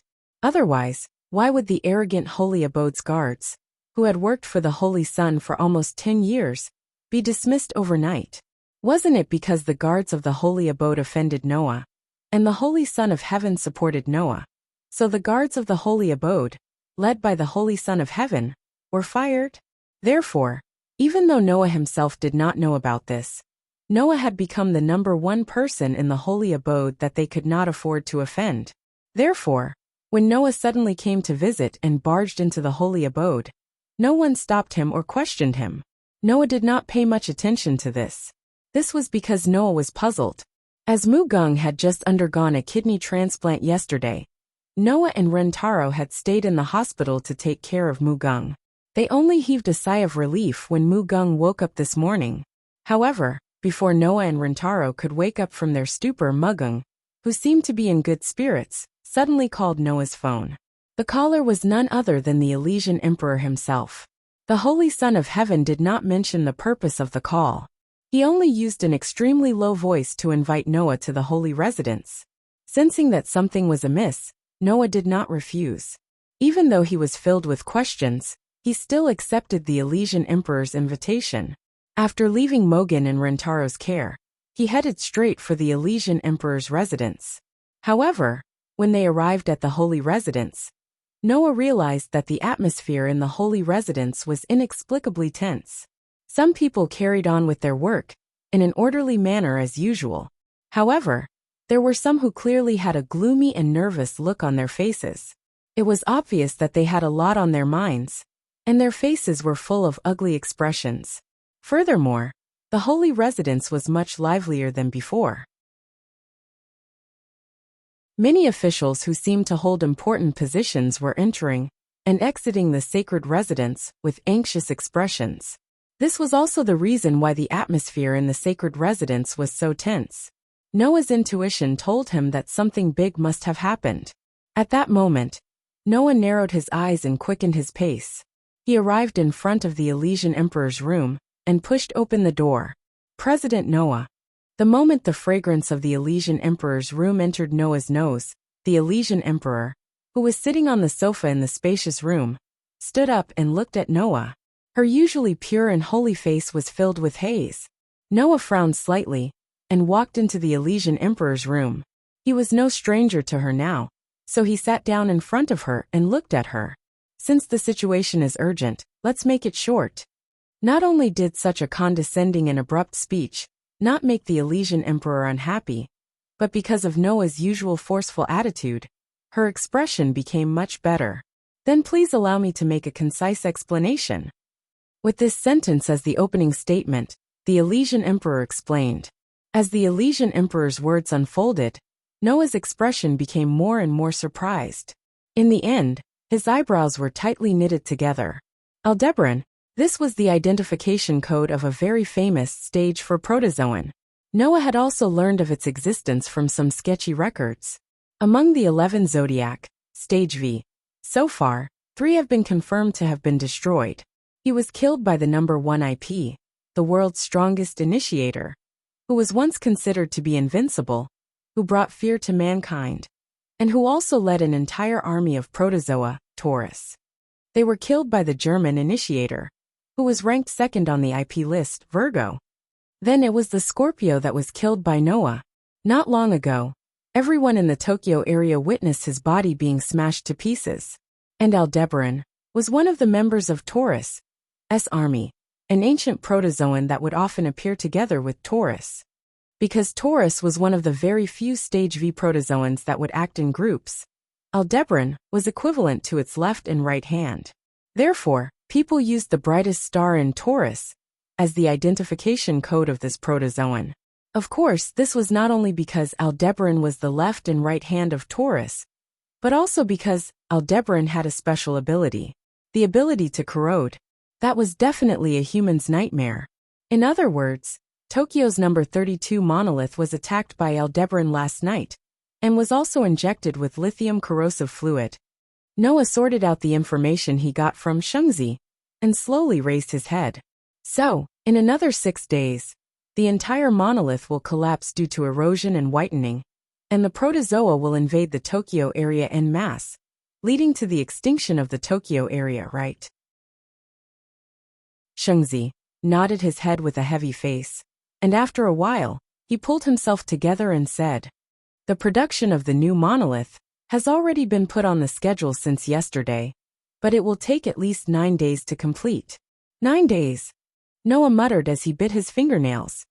In 6 days, the monolith will collapse, and the protozoans will invade Tokyo, and in 9 days, the new monolith will be completed. So in the middle 3 days, the invasion of the protozoans must be stopped, and the Tokyo area will be spared? Soon, the whitening of the monolith will be exposed to the public, and at that time, the entire Tokyo area will usher in unimaginable chaos. Shungzi prayed with his hands clasped in front of his chest, eyes closed, and a compassionate look on his face. Although there is a deep underground bunker in the Tokyo area that can serve as a shelter for the people, it can only hold 30% of the people, and the food inside can only last everyone for 2 months. If the protozoans invaded Tokyo, 70% of the people in Tokyo would become food for the protozoans, and the remaining 30% of the people, even if they survived by relying on the underground shelter, if there is no rescue within 2 months, they will all be finished. Unless a large number of protozoans can be stopped during the 3 days between the collapse of the old monolith and the completion of the new monolith, or else, such a desperate situation will befall the entire Tokyo area. Now the subordinate officials are also gathering capable police companies in the form of an auxiliary force, They are preparing to fight the protozoan army together with the self-defense forces in 6 days. Shungzi raised his head and looked directly at Noah, his eyes full of hope. I just want to ask you, President Noah, can the bullet you have saved the Tokyo area? Hearing this, Noah finally understood the purpose of Shungzi personally inviting him to discuss this matter. Bullet. Shungzi wants to pin his hopes on the bullet that can kill the Stage V protozoans, and he intends to use the power of the bullet to eliminate the protozoans that are about to invade Tokyo. Noah chose to be silent. In Noah's heart, an inexplicable warning sign was rolling. Chapter 151. In the ward filled with the smell of disinfectant, silence filled the air. Mugging was wearing a hospital gown and lying on the bed. Her white arm was exposed outside the quilt, and there was an 4 drip on it. This made the usually proud and confident Mugging show a sense of weakness that outsiders couldn't see. However, those who observed carefully would be able to see it. Although Mugging, who was lying on the bed, exuded a weak aura, her face was rosy. It was a color that represented health. Mugging, who had completed the kidney transplant, woke up less than a day ago.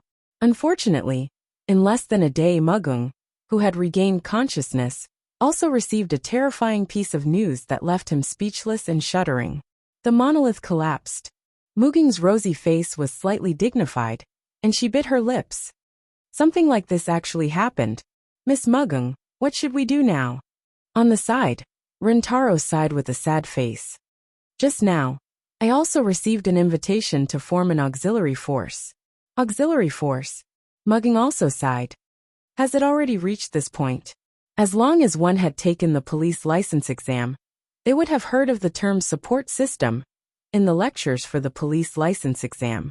It was a policy that allowed the police to form their own teams to join the self-defense forces when the government took emergency measures. Therefore, the so-called auxiliary system referred to the police team system under the self-defense forces. Once this system was launched, the police could not only form their own teams, but also form their own auxiliary force. They would become the same as the self-defense forces, but also independent of the self-defense forces. There would also be a legion commander in addition to the captain of the auxiliary force, who would command all the police teams and conduct battle. Simply put, all the police would first find their own teammates, form a team, and then all of them would gather together under the command of a legion commander.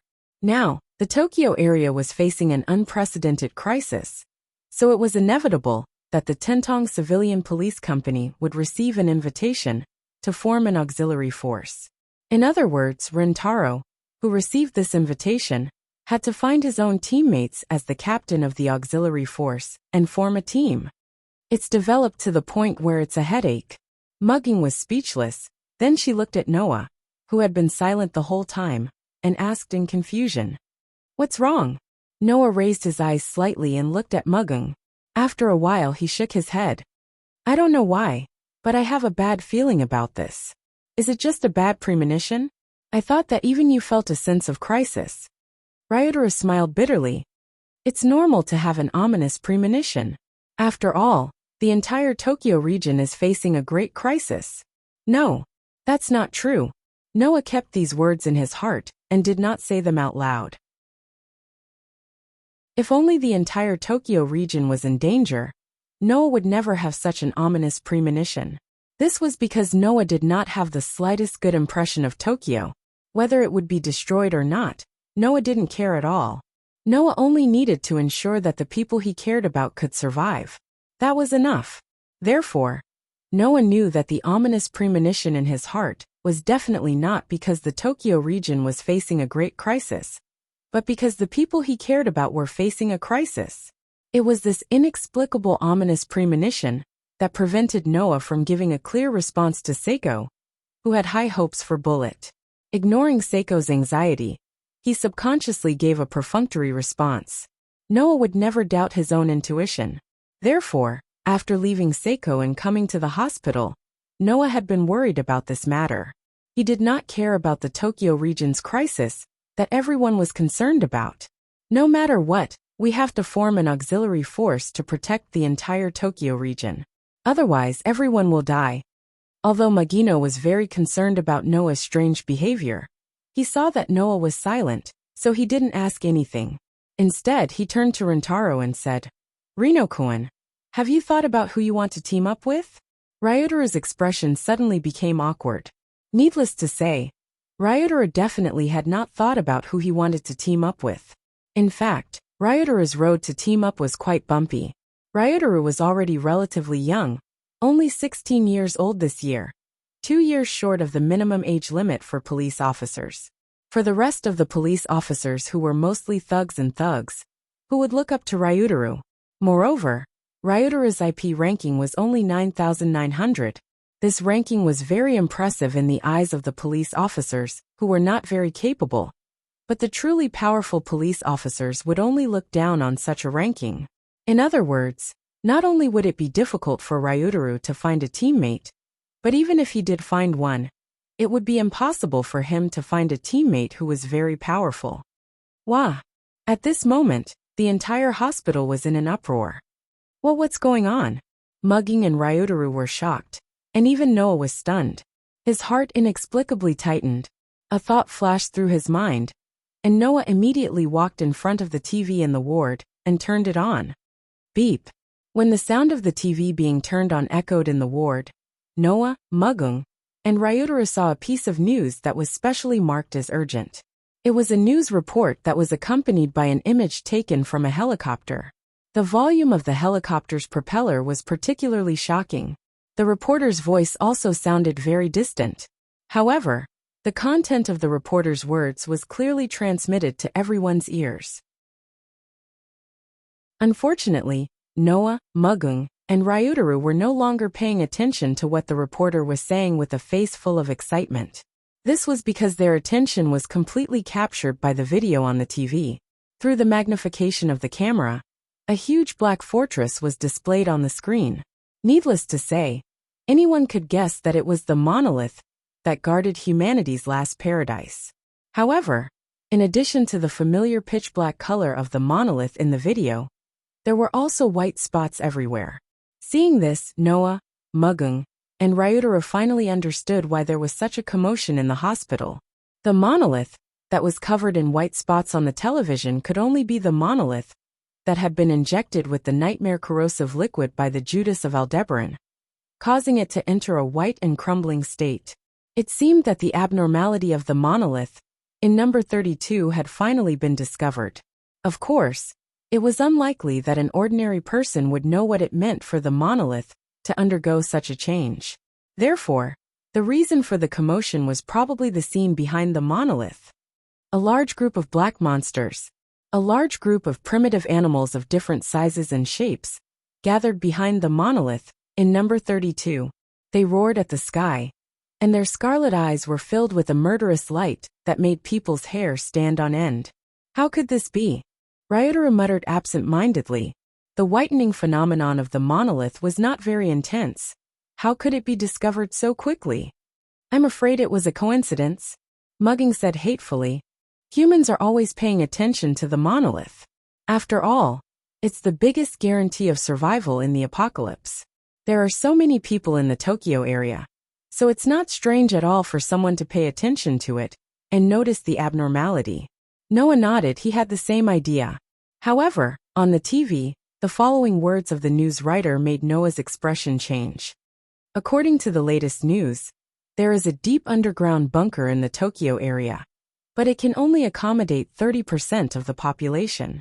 The list of people is randomly selected by the computer and will only be announced on the day it is opened. Among these 30% people, there is also the cursed child. The ominous feeling in Noah's heart suddenly swelled to the highest level, and it made Noah finally understand why he had such a bad feeling. Not good. Without another word, Noah rushed out of the hospital window amidst Mugino and Rintaro's cries of alarm. Chapter 152. Drive them out. Drive them out. Drive out all of the cursed children. In a corner of District 39, which usually did not have many people gathering, there was a large group of people outside the personal area called Fairy Tale. Some of them were holding flags with bloody words written on them, while others were holding loudspeakers and shouting at the top of their lungs. Protest. Seriously, protest. We can't accept this. Shouts like this continued to resound in the crowd of at least 300 to 400 people, and some of them even took advantage of the chaos to shout out chilling words. Kill. Kill them all. Let these monsters go to hell. Inside Fairy Tale, a lot of people had already gathered behind the entrance. Some of them stood far away, watching the scene, and some of them stood on top of the wall to observe the scene.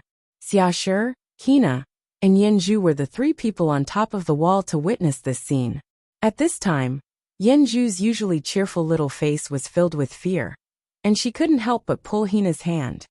Hey, when will the president come back? I don't know. Hina shook her head, and her eyes were filled with worry as she looked outside. Why did this happen? It's very simple. Standing in front of Yenju and Hina, Xiaoshi's face didn't have the slightest bit of fear, and he said extremely cruel words with an indifferent tone. They can't accept us taking away their precious chance of survival. Yes, this was the reason why Fairy Tale, which no one dared to blatantly spread rumors and cause trouble, was once again targeted by the plundered generations in the Tokyo area. The news that number 32 monolith was about to collapse had already spread to the point where everyone knew about it. At the same time, the news of the underground bunker that could save the lives of the Tokyo area's residents had also spread like wildfire, and now no one didn't know about it. Needless to say, the opportunity to enter the underground bunker that could accommodate 30% of the residents was very precious. No one would be generous enough to give up such an opportunity and expose themselves to absolute danger. Therefore, almost every resident of the Tokyo area prayed to the gods and Buddhas to bless them, so that they could be chosen to enter the underground bunker and ensure their survival. However, when the news that the cursed children were also on the list of candidates spread, the residents of the Tokyo area finally couldn't continue to sit still. It was already a rare opportunity to save their lives, but now, a group of cursed children, who could turn into monsters at any time, and whose bodies had the blood of animals flowing in them. How could the more than 90% of the residents in the entire Tokyo area, who rejected cursed children, tolerate this? Therefore, because of the confusion and panic in their hearts about the future, had nowhere to vent, trying to increase their chances of being selected as much as possible, unable to accept the monsters sharing the survival quota, and so on, the people in Tokyo finally showed their ugly side. The reason was also very simple. It was to change the fact that the cursed child also had a quota to enter the underground bunker. Now the people who still had some sense left had already gone to the holy residence to protest, trying to make the Holy Sun change this decision. The brainless residents who had lost their rationality had all gathered here with their heads burning. They spat at the Fairy Tale, the shelter of the cursed child, as if by doing so, they could replace the chosen cursed child and enter the underground bunker. Therefore, The residents of the Tokyo area, who were occupied by the idea of wanting to live, triggered the first scene that led to the Tokyo area entering a state of chaos. Listening to the angry protests and curses from outside Fairy Tale, many people in Fairy Tale also expressed something with indignation. Is the president not back yet? Are we going to tolerate their impudence? Why don't we just go out and chase them away? No, that will give those insects who have lost their sense of reason to fight for their lives, and then cause a big riot. What are you afraid of? Aren't they just a group of ordinary people? We have a lot of police here, and who knows how many cursed children. Dealing with a group of ordinary people is easy. Yes, that's right. Although most of the people in Fairy Tale were the cursed children, there were also many police officers, teachers, researchers, and other miscellaneous people. Even the oldest was only 10 years old, so the cursed children, who could be considered to be at the level of a child, seemed to be at a loss for what to do when the adults started making things difficult for them. They were also very afraid. However, other than the children, everyone else was angered by the adults. Seeing that the atmosphere was getting more and more tense, and getting worse and worse, the anger and ruthlessness in both sides were also rising by the second. Many children were already crying, making Xiaoshi, Yanju, and Hina a little anxious. Seeing that the children were scared to tears, the anger in the hearts of the adults in Fairy Tale was also successfully ignited. Go out and teach them a lesson. Go! In an instant, many police officers took the lead and rushed out of Fairy Tale with angry faces. They're coming out! They're coming out! Go! Fight it out with them! Chase them out! The plundered generation, who had gathered outside Fairy Tale to cause trouble, also crazily raised all kinds of weapons in their hands, such as sticks, kitchen knives, baseball bats, and so on, in an attempt to turn the confusion of the future and the fear of not being able to survive into violence and venting it out. Bang! Just as the Fairy Tale people were about to rush out of the door, the plundered generations were about to go crazy, and the two sides were about to collide. A gunshot rang out, startling everyone present, and causing them to raise their eyes and look over. On the wall of Fairy Tale, Xiaoshi, Yanju, and Hina also heard the gunshot, and turned their gazes to the source of the sound, immediately revealing a joyful expression. President! The person who came was Noah, who had rushed over from the hospital. Raising the modified revolver with smoke coming out of the muzzle high above his head, Noah slowly raised his head.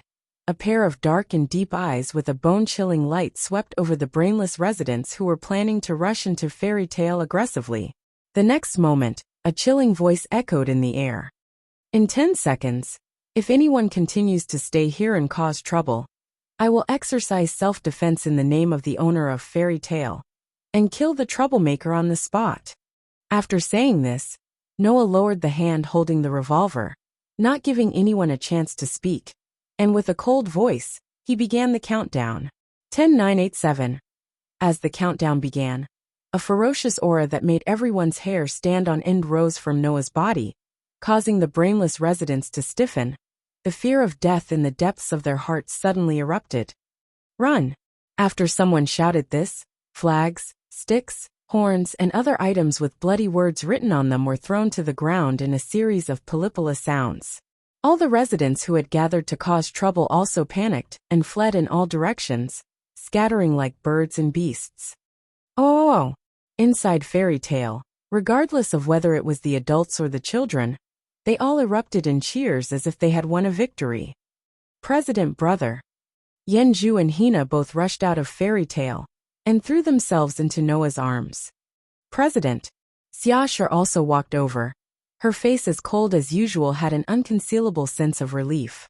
Hugging Yanju and Hina, Noah nodded at Xiaoshi, glanced at the brainless residents who were running away in a hurry, a haze flashing in his eyes.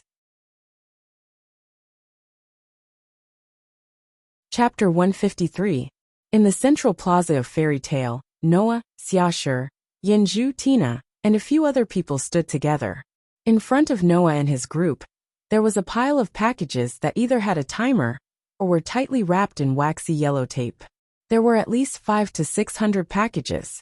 looking at the bags piled up in front of them. Noah, who was always good at controlling his emotions. Xiaoshi, who was indifferent.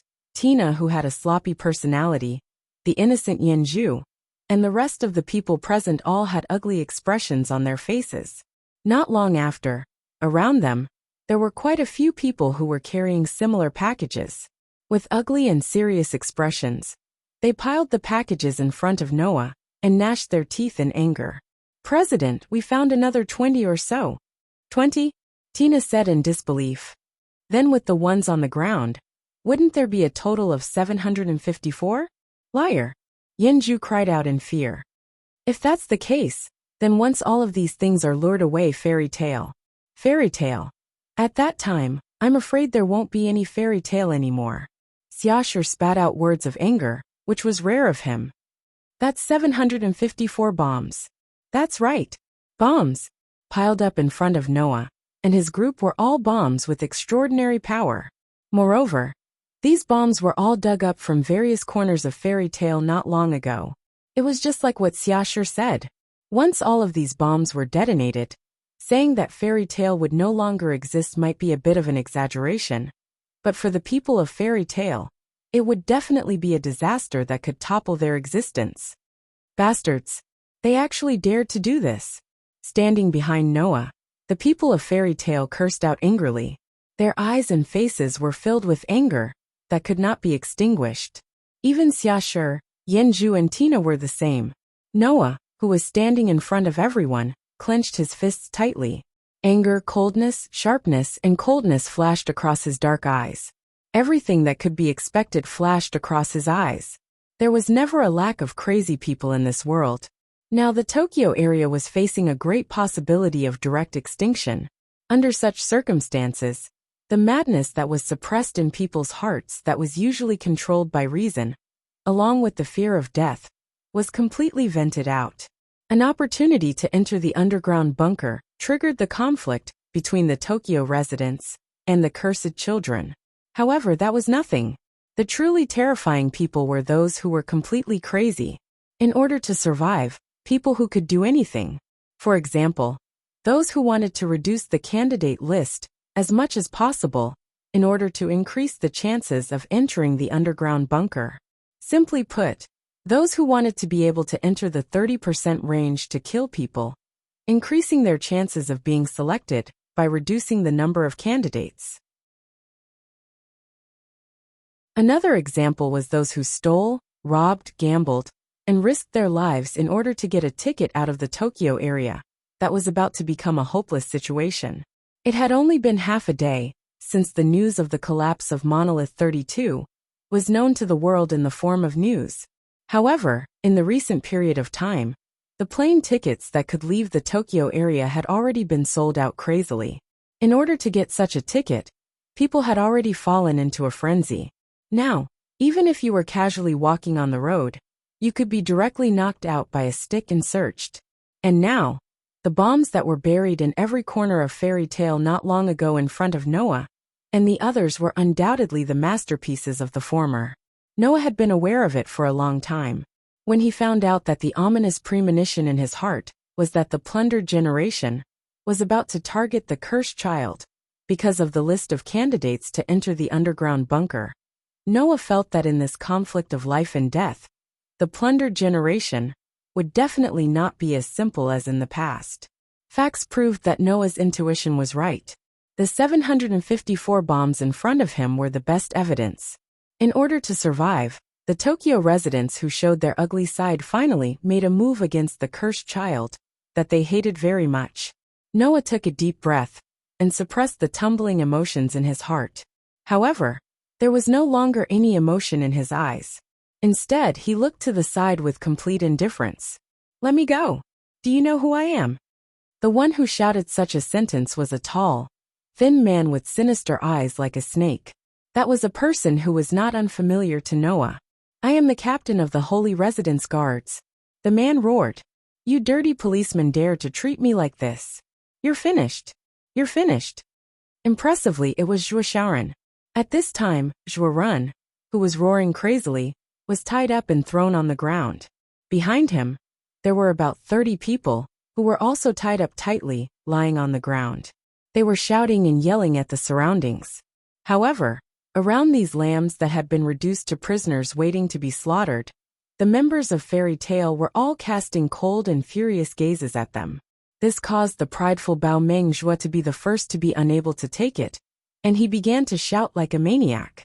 In front of everyone present, Noah walked step by step toward Zhuo Shaoran. Zhuo's shout came to an abrupt end. Looking at Noah, whose face could not be seen, walking towards him step by step with his head lowered, a look of fear appeared in Zhuo's eyes. "You, what do you want to do?" Noah still had his head down, and walked in the direction of Zhuo Shaoran. This caused Zhuo Shaoran's fear to rise to the highest point. The memory of being taught a lesson by Noah in the past also surged into his mind, causing him to shout without caring about his image. Wait! Wait! Don't come over! Don't come over, ah! Amidst the screams, a strong and powerful kick mercilessly landed on Zhuo Shaoran's chest. Bang! Poochie! Zhuo Shaoran spat out a mouthful of blood. His body flew out, and heavily landed on the ground not far away. However, almost at the same time, the foot that had just kicked him ruthlessly once again stepped on the chest of Zhuo Renbaowei. Bang! Ah! Zhuo Shaoran let out a painful scream. Unfortunately, at the scene, no one showed any sympathy for Zhuo Shaoran's experience. They were still cold. Speak! Forcefully stepping on Zhuo Shaoran's chest, Noah coldly looked at him. Who ordered you to plant bombs in Fairy Tale? Among the 30% list that could enter the underground bunker, the cursed child could occupy at least 5% of it. In order to ensure that at least 5% of the slots would fall into their hands, many people didn't mind committing murder in Fairy Tale and killing all the cursed children to empty the slots. However, although Zhuo Shaoran was fired, it was not difficult for him to get a plane ticket out of Tokyo. Therefore, among the people here, the group of former guards of the Holy Abode, led by Zhuo Shaoran, definitely did not come for the quota. It was more likely that they were seeking revenge or were ordered by someone else. Otherwise, how could an ordinary person obtain a total of 754 bombs so easily? Ugh! Ah! Zhuo Shaoran opened his mouth wide like a scream. He wanted to say something, but was tortured to the point where he could not speak. Take all these people with you. Noah kicked Zhuo Shaoran out again. Turning around, he did not care about Zhuo Shaoran, whose life or death was unknown. As he walked in the direction of the door, he squeezed out this sentence. Let's go to the Holy Abode. Chapter 154. Outside the Holy Residence, a group of residents in the Tokyo area held up flags of opposition and protest, shouting loudly in the direction of the Holy Residence, making all the voices mix together, forming an unbearable noise. In addition to the residents of Tokyo, who held up flags of opposition and protest outside the Holy Residence, in front of the gate of the Holy Residence, a group of reporters with microphones and staff with cameras also gathered together, asking very sharp questions. Lord, what do you think about the opinions of the residents of the Tokyo area? Will you cancel the decision to give the cursed son a place to enter the underground bunker? Isn't this the wish of the people? Or do you intend to ignore the wishes of the people? Has the list of people to enter the underground bunker already been decided by you? Please answer. Lord, Lord, being questioned by a group of reporters, or even forced to answer, under the protection of the guards, standing in front of the gate of the Holy Residence, the Holy Son, who accepted this large-scale press conference, responded calmly with his usual holy face. I can understand everyone's feelings. I am also very sad that we can't protect all our citizens, but please believe in our strength. This is not necessarily despair. We will definitely think of a way to solve this crisis. In the past, with the incredible affinity and influence of the Holy Son, the residents of the Tokyo area would be relieved with just such a sentence. However, unlike in the past, this time, it was not just the problem of the Tokyo area that was about to face a major crisis, but the other problems involved by this problem were the real key. People have a dark side. In the past, people could only hide the dark side of their hearts and live a relatively peaceful life. However, once this peace is broken, darkness like this will also break out. Fear, horror, panic. Human beings who have been dominated by such emotions can no longer be described as rational. One by one, they are crazy, as if they have a deep hatred for the Holy Son, and they don't want to accept the explanation of the Holy Son at all. Therefore, before the reporters could continue to ask questions, the crowd began to clamor again. The Holy Son of Heaven seemed to have expected that this matter would not be resolved so easily. In addition to continuing to respond to the list of names and places to enter the underground bunker, he also began to encourage the residents to seek refuge in other areas. However, the number of planes was overwhelmingly insufficient. Therefore, the words of the Holy Son of Heaven did not ease the tension that enveloped the entire Tokyo area. Under such circumstances, the ugly side of human beings was completely revealed. Some people have already begun to criticize the Holy Son of Heaven for being incompetent, for not being able to protect the Tokyo region, for not being qualified to be the ruler of Tokyo, and so on. Some people angrily scolded the Holy Son for being muddle-headed. He did not use the rare life-saving opportunity on the people, but instead gave it to the cursed child. He simply did not care about the lives of the people.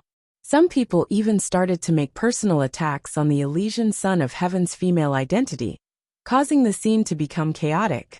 If this continues, the residents of the Tokyo area, who can't control their emotions, may directly turn into violent mobs. Moreover, once the violence of the thugs exceeded the level that the police and autonomous patrol could handle, then the entire Tokyo area could develop into a state of anarchy and chaos. Even without the attack of the primitive animals, it would transition into a chilling and barren land. Looking at the people in front of him who have completely lost their minds and were dominated by the madness in their hearts, the Holy Son of Heaven's face was still calm, but there was unconcealable sadness in his eyes. He had to show peace. This is the philosophy that has always been in the heart of the Holy Son of Heaven. However, looking at the chaotic situation in front of him, the Holy Son of Heaven felt that everything he has done in the past was in vain, and the feeling in his heart was imaginable. Of course, the Holy Son of Heaven also knew that these people did not really want to vent their violence, but because of the fear, panic, and terror in their hearts, the people of the Tokyo area fell into a situation where they could not control themselves. This is the bad side of human beings, an unavoidable bad side. Therefore, I must understand. While telling himself this, the Holy Son of Heaven couldn't help but think of the boy who was not afraid of power, not afraid of his identity, extremely strong, domineering, and not lacking in gentleness in front of him, and left a particularly deep impression on him. Naturally, the Holy Son of Heaven also involuntarily thought of the other party's words. I don't find a reason to protect the Tokyo area, to protect those who only have hatred left, and to treat a group of children cruelly. How much did these words fit in with the current situation? Thinking of this, the Holy Son of Heaven's heart was depressed, but he still had to maintain a calm face. Unfortunately, it didn't take long for this calm to be completely broken. Da-da-da-da-da. In the crowd of the Tokyo area residents gathered in the periphery, a chaotic sound of footsteps could be clearly heard even in the noisy scene, attracting everyone's attention. Get out of the way! Get out of the way! A group of fierce-looking people, armed with weapons and accompanied by children of about 10 years old, who were obviously a group of policemen, violently separated the crowd and made a path. Just when the residents who were violently separated were about to curse out loud, the next moment, a group of people walked into the inner circle of the sacred residence from outside the road, causing a brief silence to appear in the noisy and chaotic scene. In front of the gate of the sacred residence, the Holy Son of Heaven looked over here, and when he saw the full appearance of the leader of the group, who walked in from outside the crowd, he was slightly startled and exclaimed, "President Noah?" After shouting this, the Holy Son of Heaven fell silent as well, not for anything else, because at this moment, although Noah's face had the same calm look as before, the depression in his pair of deep eyes made the Holy Son of Heaven's heart inexplicably tighten, and his whole heart was in his mouth. And the people didn't seem to expect that the target of their attack would suddenly appear here. And for a moment, they forgot to speak. In front of everyone, Noah walked into the crowd with the people of Fairy Tale and came to the front of the sacred residence, not far from the Holy Son of Heaven. Looking at the somewhat uneasy eyes of the Holy Son of Heaven, Noah waved his hand expressionlessly, and behind him, the people of Fairy Tale threw the group of people who had been escorting the group of people who were tied up on the ground. With a few thuds, the group of people who had been tied up fell to the ground, crying out in pain. Inside, the bodyguard with a face full of blood was struggling as if on the verge of death. Snot and tears flowed all over the ground. The people seemed to be shocked by this scene, and they all looked at each other, speechless for a long time. What's going on? The Holy Son of Heaven looked at the people who fell to the ground and couldn't hide his uneasiness. President Noah, what are you doing? Noah first closed his eyes, and then slowly opened them. These people are the criminals who just planted bombs in Fairy Tale and attempted to commit murder. The crowd suddenly went silent.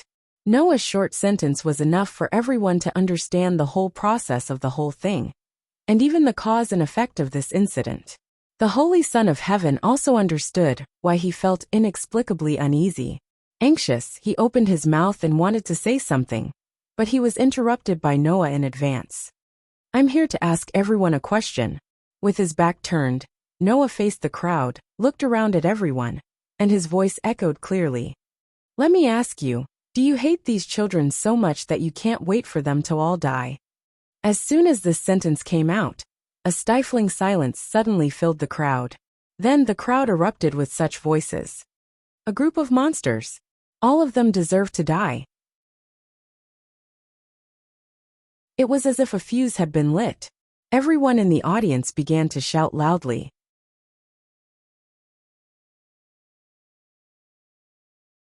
Chapter 155. In the square of the Holy Abode, the angry shouts of the residents of the Tokyo area continued to reverberate, as if Noah's question had angered everyone. The noise reverberated through the sky at a deafening frequency. The Holy Son, who had no time to stop it, could only watch the scene unfold with a wry smile and closed his eyes.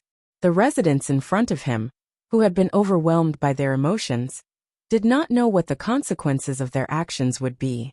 But the Holy Son, who already had a certain understanding of Noah, knew. Next, things would not end well.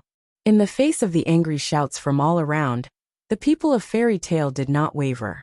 They only cast their eyes on Noah, their eyes full of trust. After getting along with each other for a whole year, everyone in Fairy Tale knew that Noah would never let them suffer a loss. Is this your answer? In the face of the angry shouts from all directions, Noah's voice was like a whisper, but the coldness contained in it made the surrounding voices disappear in an instant. Immediately, Noah's eyes swept across the audience. Everyone who met Noah's gaze was frightened by the coldness in his deep dark pupils. They could not help but lower their heads, not daring to look at Noah. Noah retracted his gaze after looking around at the residents and said faintly, "Don't worry, I'm not going to give you a chance. If this is your answer, then today, I will satisfy your request." After saying this, Noah turned around and looked directly at the Holy Son. In a clear voice, he said a sentence that shocked the audience. Holy Son of Heaven, all members of Fairy Tale have withdrawn from the selection of spots to enter the underground bunker. We ask Holy Son of Heaven to give these spots to the residents of Tokyo. The Holy Son was suddenly stunned. Not only the Holy Son, but also the surrounding people were all stunned for a moment. Oh.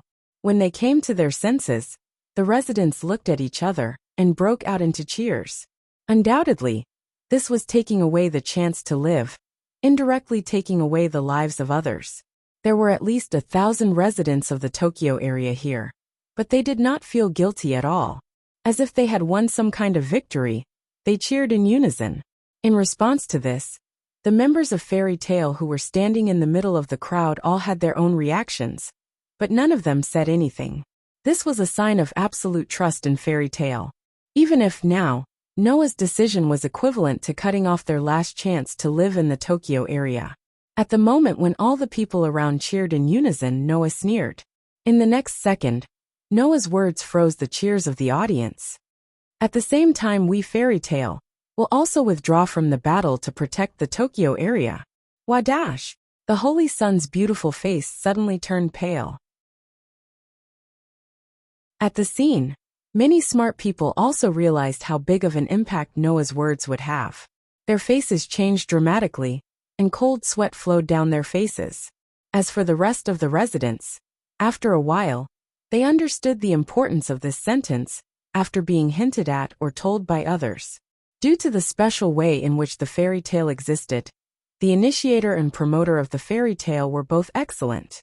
Unlike other initiators, Fairy Tale's initiator had received combat training from the beginning and was much stronger than the average initiator. Fairy Tale's promoter was also allowed to partner with the cursed child because of Noah's personal approval.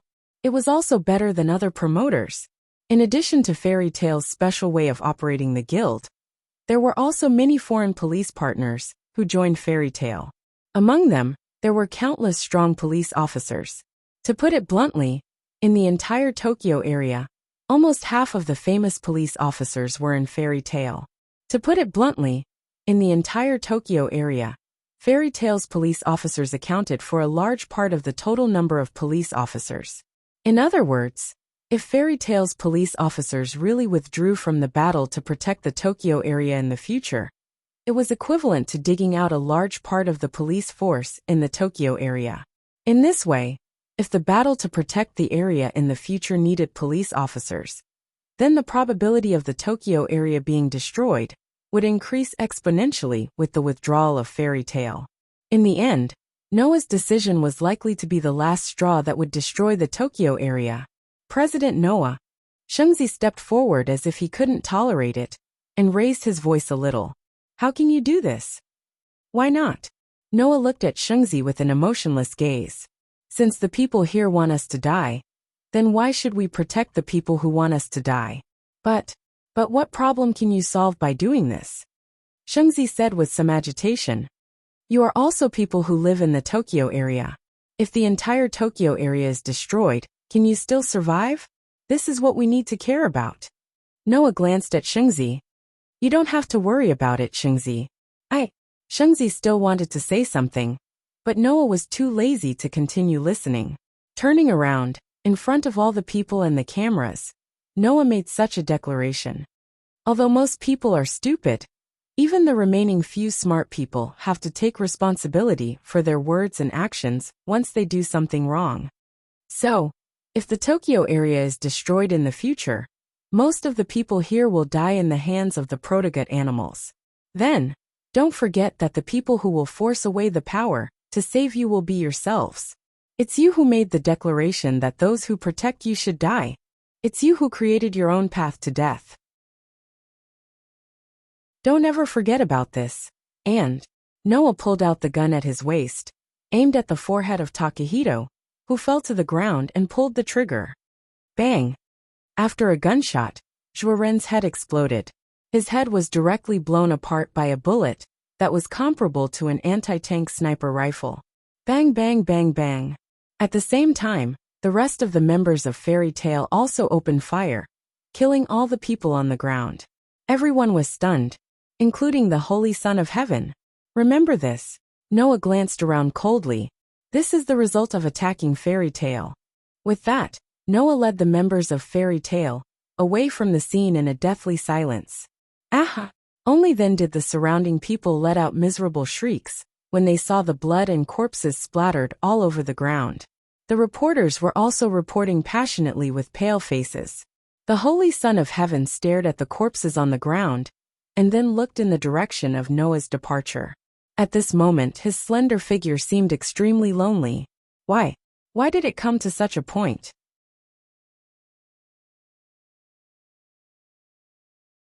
Chapter 156. Bang!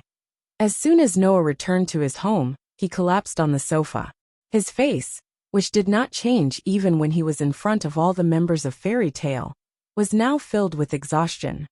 President brother, Xiashi, Yanju, and Hina looked at Noah, who collapsed on the sofa with a tired face. Their eyes were filled with heartache and worry. But even so, There was no way to get rid of Noah's exhaustion.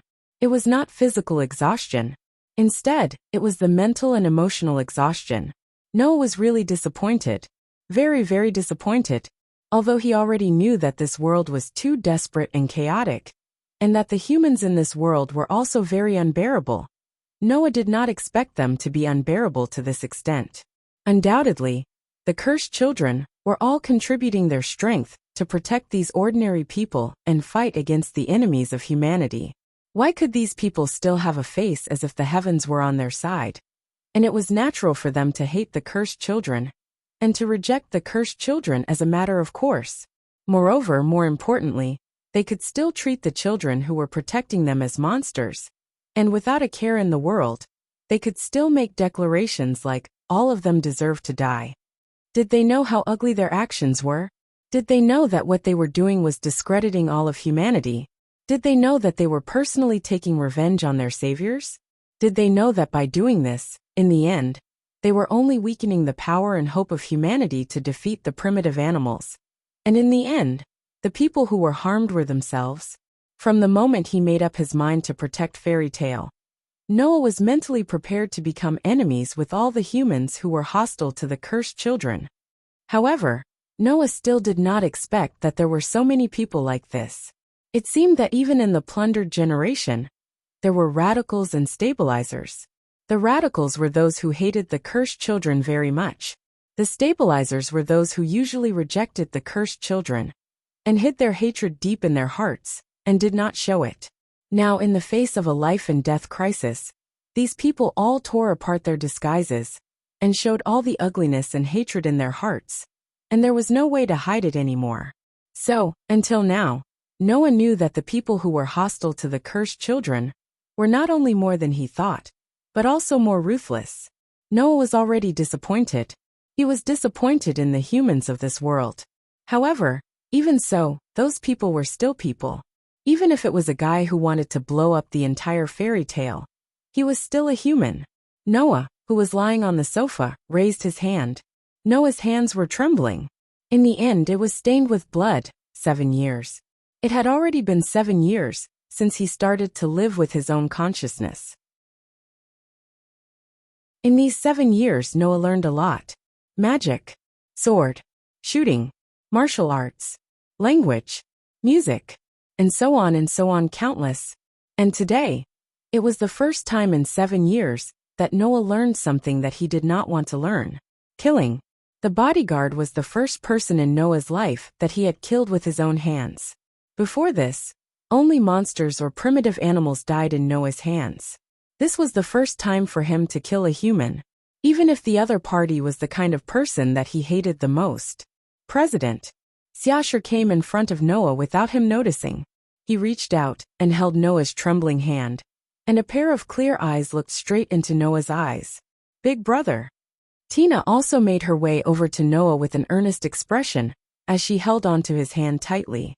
President. Even Yanju also came in front of Noah. Although her face was a little pale, she still firmly held Noah's hand. Noah's trembling hand suddenly steadied, and his heart also calmed down. Looking at the 3 little girls who were looking at him with a face full of concern, he laughed bitterly. Sorry, I made you worry. Please don't say that. Xiaoshu shook his head. We know very well who you are doing this for. Brother killed those people in front of so many people. It was also to intimidate them, right? Tina also smiled gently. Undoubtedly, only by telling those people what will happen if they attack Fairy Tale. Then the same thing will not continue to happen in Fairy Tale. Right? You killed people to protect us. Yanju's face was full of guilt. So the ones who should be apologizing should be us. So you've seen through it all. Noah forced a smile. I thought it was very difficult to see through me. I didn't think that this time I was seen through by you 3 little girls. When the 3 of you grow up, you will definitely be smarter than me, right? Xiaoshu, Yanju, and Tina only shook their heads, but didn't say a word. They held Noah's hand tightly, as if they wanted to take away the fear in his heart of killing someone for the first time, and continued to exert strength. In the police, many of them were either ruffians or criminals who had committed serious crimes. Supervisor Jiang wasn't just a ruffian. At the same time as the police, it wasn't as if he hadn't done some immoral things. Killing people was one of them. And Xia Shi, who had followed Supervisor Jiang, had also killed people under Supervisor Jiang's orders. So Xia Shi understood Noah's feelings very well at this time. As for Tina, there was no need to talk about it. As a former assassin, Tina had learned who knows how many assassination methods. And it wasn't as if she hadn't personally killed someone before. And even if she had done it before, Tina would still feel scared every time she killed someone. So Tina was also the one who understood Noah's feelings the most. On the other hand, Yanju had always lived under the protection of Noah and Fairy Tale. Plus her partner was Rintaro. So naturally she didn't have the experience of killing people. But Yanju thought about it. If she killed someone, what would it be like? Thinking about it like this, Yanju also understood Noah's feelings. Noah heaved a faint sigh at the sight of Xia Shi, Yanju, and Tina's comforting expressions. Don't you guys care about my decision? This time, not only did Noah give up the opportunity to enter the underground bunker for Fairy Tale, he also gave up on protecting Tokyo and planned to watch from the sidelines. The former was a chance for a few people to save their lives. The latter could lead to the destruction of Tokyo, and Fairy Tale would also suffer. No matter how you look at it, Noah's decision seemed to be forcing Fairy Tale into a dead end. But even so, Fairy Tale's people still chose to trust Noah and follow Noah's orders. Regarding this, Noah was indeed moved, but it was hard to guarantee that the people who trusted him wouldn't feel uneasy. Xia Shi and Tina looked at each other before replying in unison. We respect the president's brother's decision. I also respect the president's decision, Yanju said loudly, but her voice became weaker. But what should I do about Rintaro? Yanju. Noah patted Yanju's little head. You don't have to worry about my decision. Go participate in the war without worry. Yanju was stunned, and then became anxious. This concubine is also a member of Fairy Tale. I know. When I said that, I didn't mean to deny that you're not a member of Fairy Tale, Noah explained. But if you don't do anything, Rintaro will be in danger. You have to protect him. This concubine understands. Yanju nodded in relief. I'll protect Rintaro. Noah smiled, turned his head, and looked at the sky outside the window. Hopefully, there won't be any more accidents.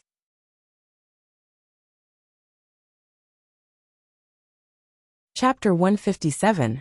There was still one more day before the monolith would collapse. As the countdown gradually approached, the situation in the Tokyo area became more and more chaotic. Now the price of a plane ticket to other areas had already been raised to a sky-high price. In order to be able to gather enough money to buy a plane ticket to other areas, the residents of the Tokyo area had already gone completely crazy. Stealing and robbing had become the most common daily activities in the Tokyo area. If someone walked into the downtown area of the Tokyo area, then they would have discovered it. The supermarkets, shops, shopping centers, production factories, and other places had already been robbed clean. All of the goods had disappeared, leaving behind only broken glass and some bloodstains that silently accused violence. In addition, some of the rich people's houses had also been broken into by a group of crazy residents like bandits, leaving behind broken doors that swayed back and forth in the cold wind, making gigi sounds. The entire Tokyo area had already become a hellish place. Even when the situation was so chaotic, some controversial topics were still circulating. Among them, the matter of Fairy Tale occupied at least 80% of the range. Through the live broadcast, the declaration that Noah made in front of everyone that day had already become a big event that no one did not know about. Regarding the matter of that day, many people also had their own opinions. The people who still retained their sense of reason hated those fellows, who were also human beings. They felt that they were discrediting the entire human race, and directly caused the entire Tokyo area to lose a huge force to protect it. They cursed and scolded them endlessly. The people who had lost their sense of reason seemed to have begun to feel afraid of the consequences of their actions, but they did not have the slightest bit of self-reflection or regret, falling into a complete daze. And the people who witnessed everything that day, And the culprits who caused all of this, on one hand, were secretly afraid. On the other hand, they pretended to be calm, indignantly expressing that even if there was no police, the Tokyo area still had the self-defense forces. With the protection of the self-defense forces, even if there was no police, it would not matter. This was the thought of most of the people who were present that day. But it was also pardonable.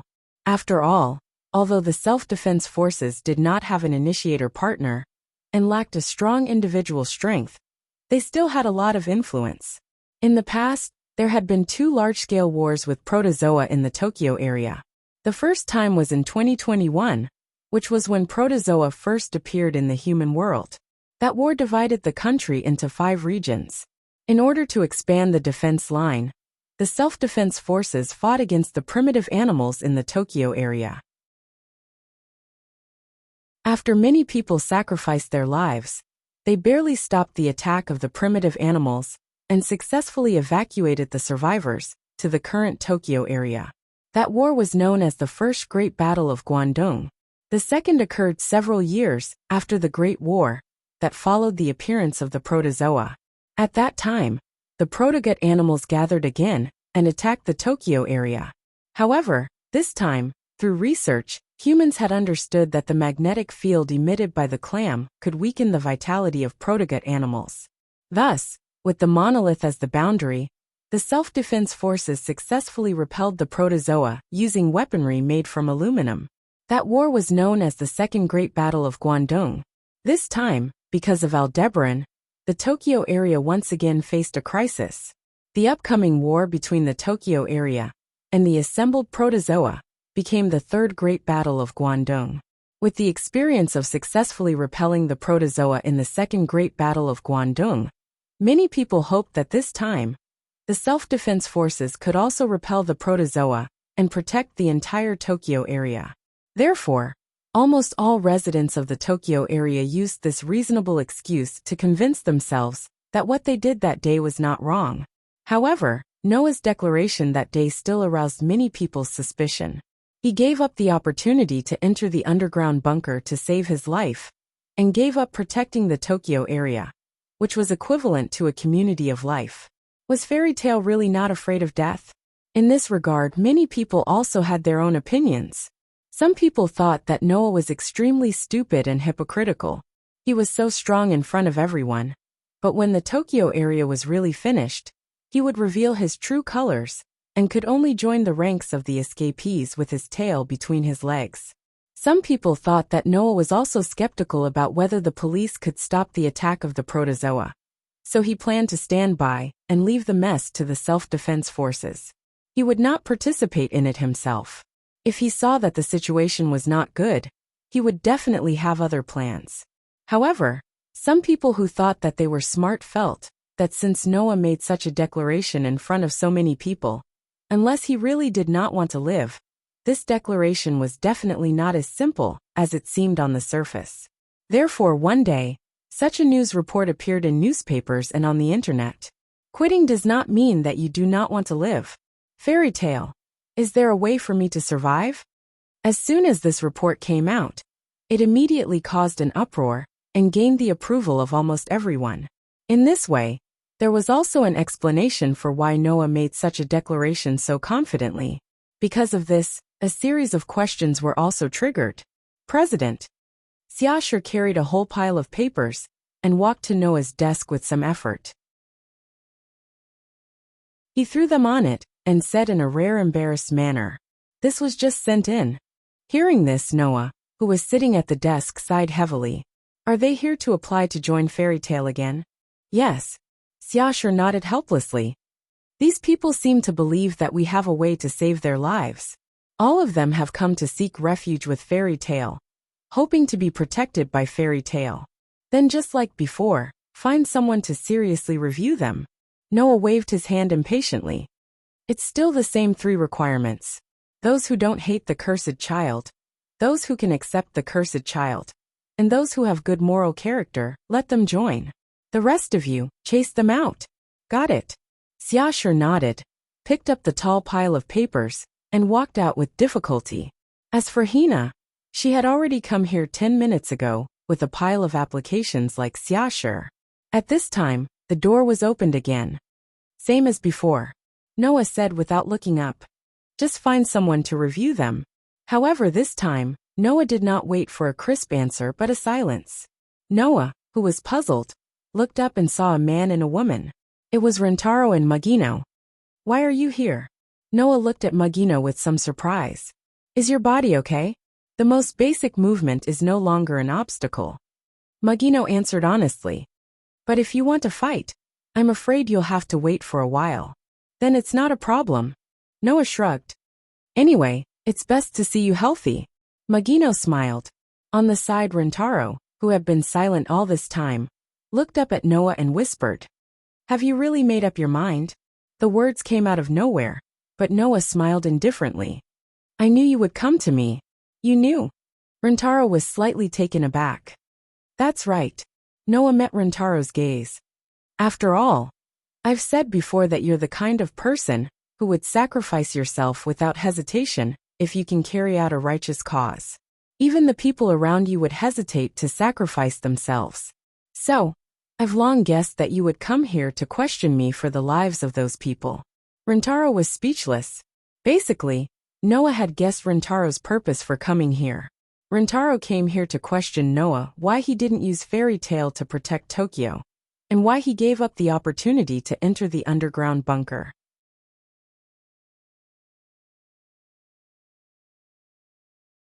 Chapter 158. Noah once said in front of Rentaro that Rentaro was the kind of person who would sacrifice himself for the greater good. At that time, Rentaro even refuted him, saying that he wasn't the kind of person who would die early.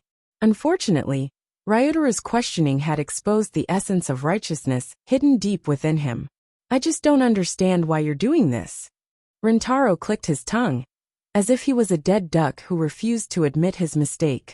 It's not for the greater good. Is that so? Noah looked deeply at Rentaro. Do you really not understand why I'm doing this? Rentaro opened his mouth, but he was at a loss for words for the second time. It would be a lie to say that he didn't understand why Noah was doing this. After all, even an idiot would know that Noah was representing the fairy tale to make such a declaration. It was to protect the cursed children living in the fairy tale. People could not tolerate the cursed children, and they even wanted all of them to die. Noah, on the other hand, wanted to protect these children so that they could live happily. Therefore, Noah made such a sound on behalf of these children, who were used to being bullied. It was just like what Noah said before. Standpoint. Because of the difference in standpoint. Therefore, Noah had to stand on the opposite side of the entire Tokyo area. Even if that's the case, there's no need to use such an extreme method, right?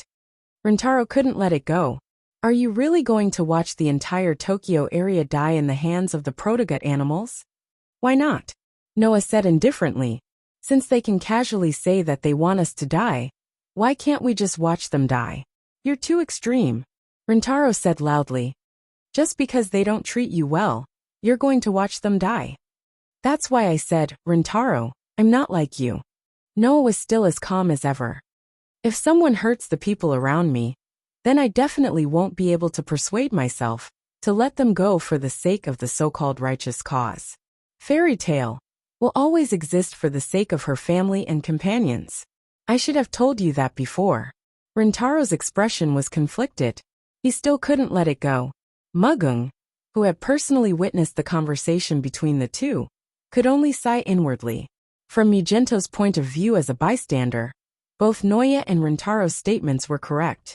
The difference was that Noah's point of view was from the perspective of his family and companions, while Rentaro's point of view was from the perspective of the entire Tokyo region, and even all of humanity. One was for the sake of justice, another was for the greater good. Who could say that Noah and Rentaro were wrong? Rentaro seemed to understand this as well. He also understood that he couldn't force others to work hard to protect others. That sounded very noble, but unfortunately, how many people could do that? Even Rentaro couldn't be sure that he didn't have a selfish side. Moreover, Noah wasn't being selfish. He wasn't just trying to protect himself. He was simply giving Rentaro a taste of his own medicine. If others treated him well, he would treat them well. If others didn't treat him well, he would return the favor 100-fold. The president of the fairy tale was Noah Doria. This was the most basic principle of how he conducted himself in this world. Rintaro, who could understand this, sighed dispiritedly. But you're also causing a huge impact, aren't you? Noah's declaration not only made the fairy tale stand on the opposite side of the entire Tokyo area, but it also caused all kinds of problems. Fairy tale had other means of survival, which led to a large number of people requesting to join fairy tale. In an attempt to obtain the protection of fairy tale was one thing. Noah's actions also caused three major impacts. The first was that some people had already begun to propose the abolition of the new law of primitive animals. The reason was also very simple. It was because Noah had publicly announced that fairy tale would no longer contribute to the protection of the Tokyo area. A group of officials in the Tokyo area felt that there was no need to give basic human rights to the cursed child, who did not protect humans. However, this proposal didn't have any effect. The reason was that the cursed children in the fairy tale didn't represent all the cursed children. Moreover, the fairy tale also had people other than the cursed children. According to this argument, if the cursed children in the fairy tale didn't work, then the human rights of all the cursed children would be abolished.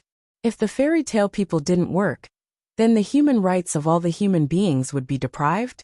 Therefore, this proposal was still in a state of controversy. At present, as long as there were no accidents, it would be depressed sooner or later. Second, on that day, Noah brought the fairy tale people and killed a group of people led by Takahito in front of everyone's eyes. Killing people in front of everyone's eyes caused a large number of people to react violently. The people all believed that this kind of organization that would casually kill ordinary people was a complete criminal and terrorist organization. They should all be arrested and brought to justice, or even sentenced to death. Unfortunately, this argument was also controversial. This was because the group of people led by Takahito was a felon who wanted to plant a bomb in the fairy tale. On the other hand, the members of fairy tale, led by Noah, were basically all police officers. They had the most basic right to crack down on crimes. Shooting and killing felons was not considered a crime. It could only be said that they were carrying out the right to self-defense and the right to take control of the situation. However, the fairy tale shot the captured criminals on the spot in front of everyone, which made many people feel that this was already in the category of wantonly killing criminals. Therefore, this issue had been debated for a long time. As for the last issue, it was the impact of the actions of the residents of the Tokyo area that day. After Noah announced that he would not participate in the war, the residents of Tokyo, who rejected the cursed children for various reasons, showed that it didn't matter if there were self-defense forces, even if there were no police. This attitude made many police officers who were eager to protect the Tokyo area feel disappointed. They were all angry and disappointed. They worked so hard to protect the Tokyo area with their lives, but in the end they were treated like this. Who wouldn't be disappointed? Coupled with the news that the fairy tale had other means to save their lives, many police officers who chose to go to the battlefield because they would die if they did not protect the Tokyo area no longer had any worries. One by one, they chose to join the fairy tale and joined the ranks of those who did not participate in the war. These three effects made the already chaotic Tokyo area even more chaotic. This was what Rintaro was referring to. What's wrong? Noah could not help but laugh in response. You think this is my fault? That's not what I meant. Rintaro stuttered. As mentioned before, Noah's approach was not wrong. Or rather, when people were treated badly, it was impossible for them to repay evil with good. That was human nature. At this moment, Mugung, who inadvertently looked out the window, narrowed his eyes and shouted in shock. How is this possible?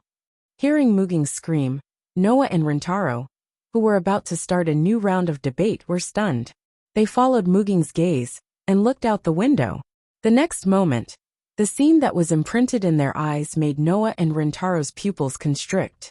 A feeling of shock started from the soles of their feet, rushed up their bodies, and spread to the top of their heads.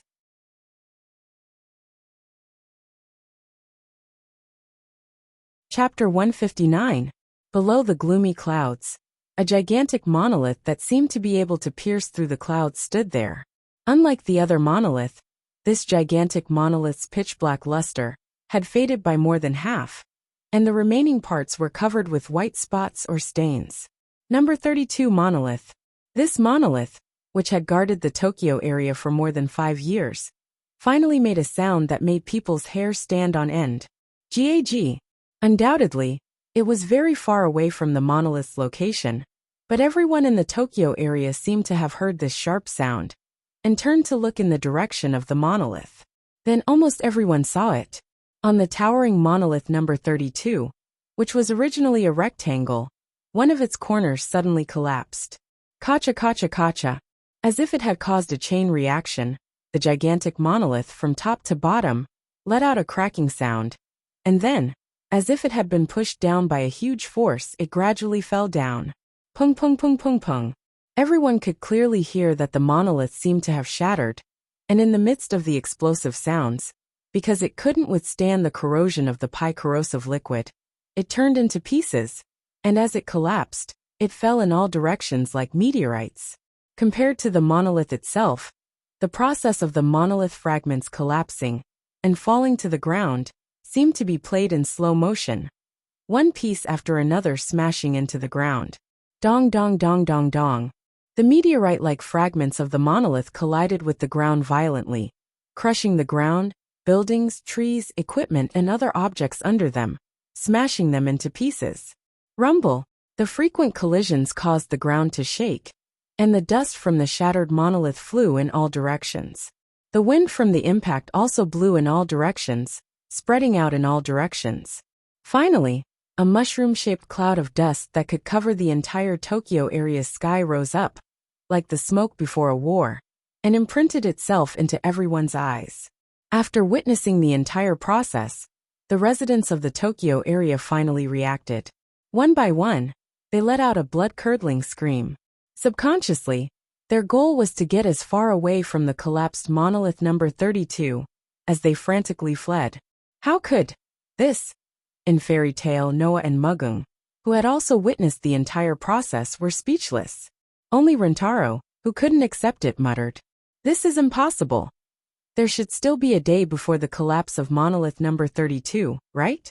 Could it be that the sage son of heaven made a mistake in his calculations? It's the wind."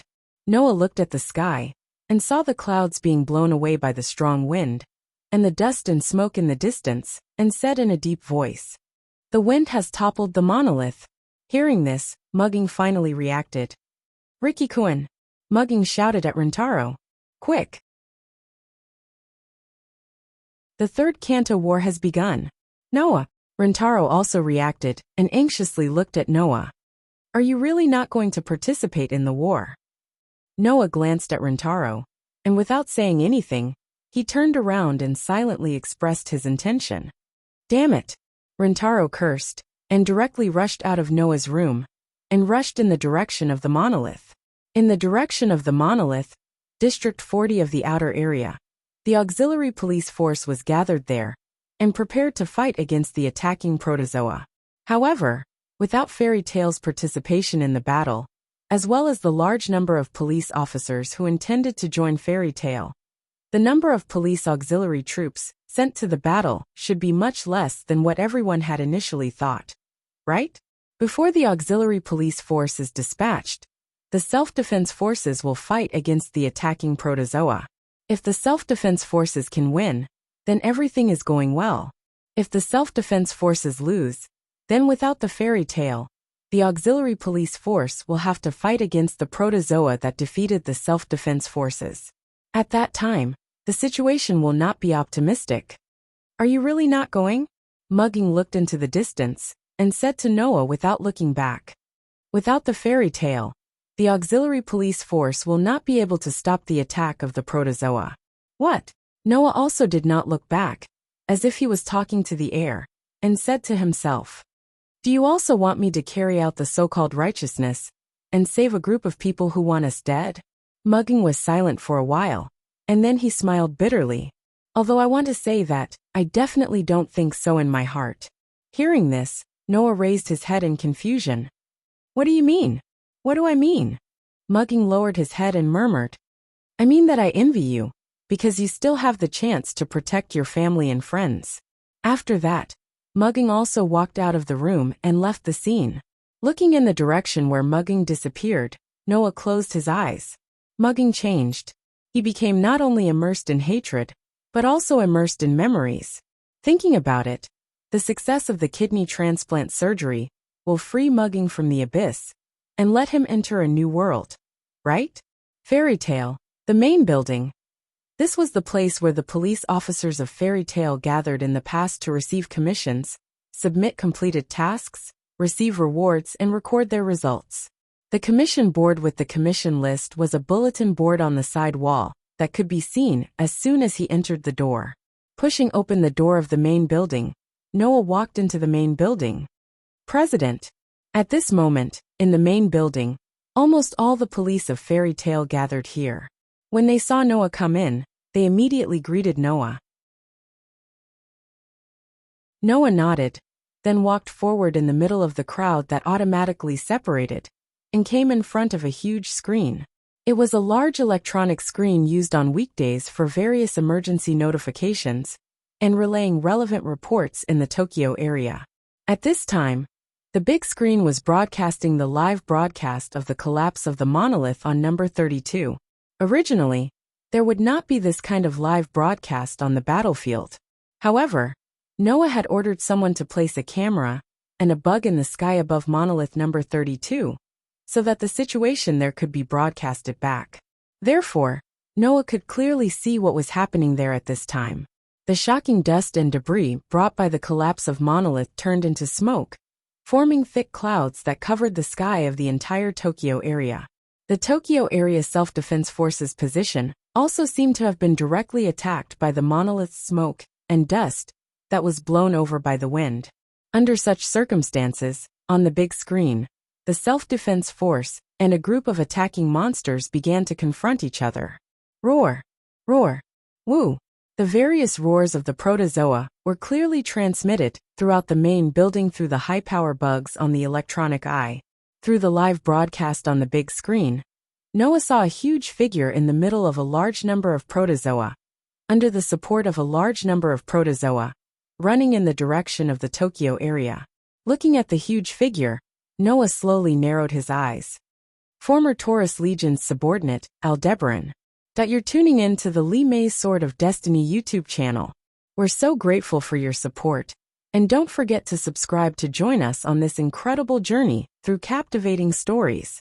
Your generosity through donations truly makes a world of difference, as it's the primary source of revenue that allows me to expand and enhance this channel for you. Thank you from the bottom of my heart for being a part of this adventure.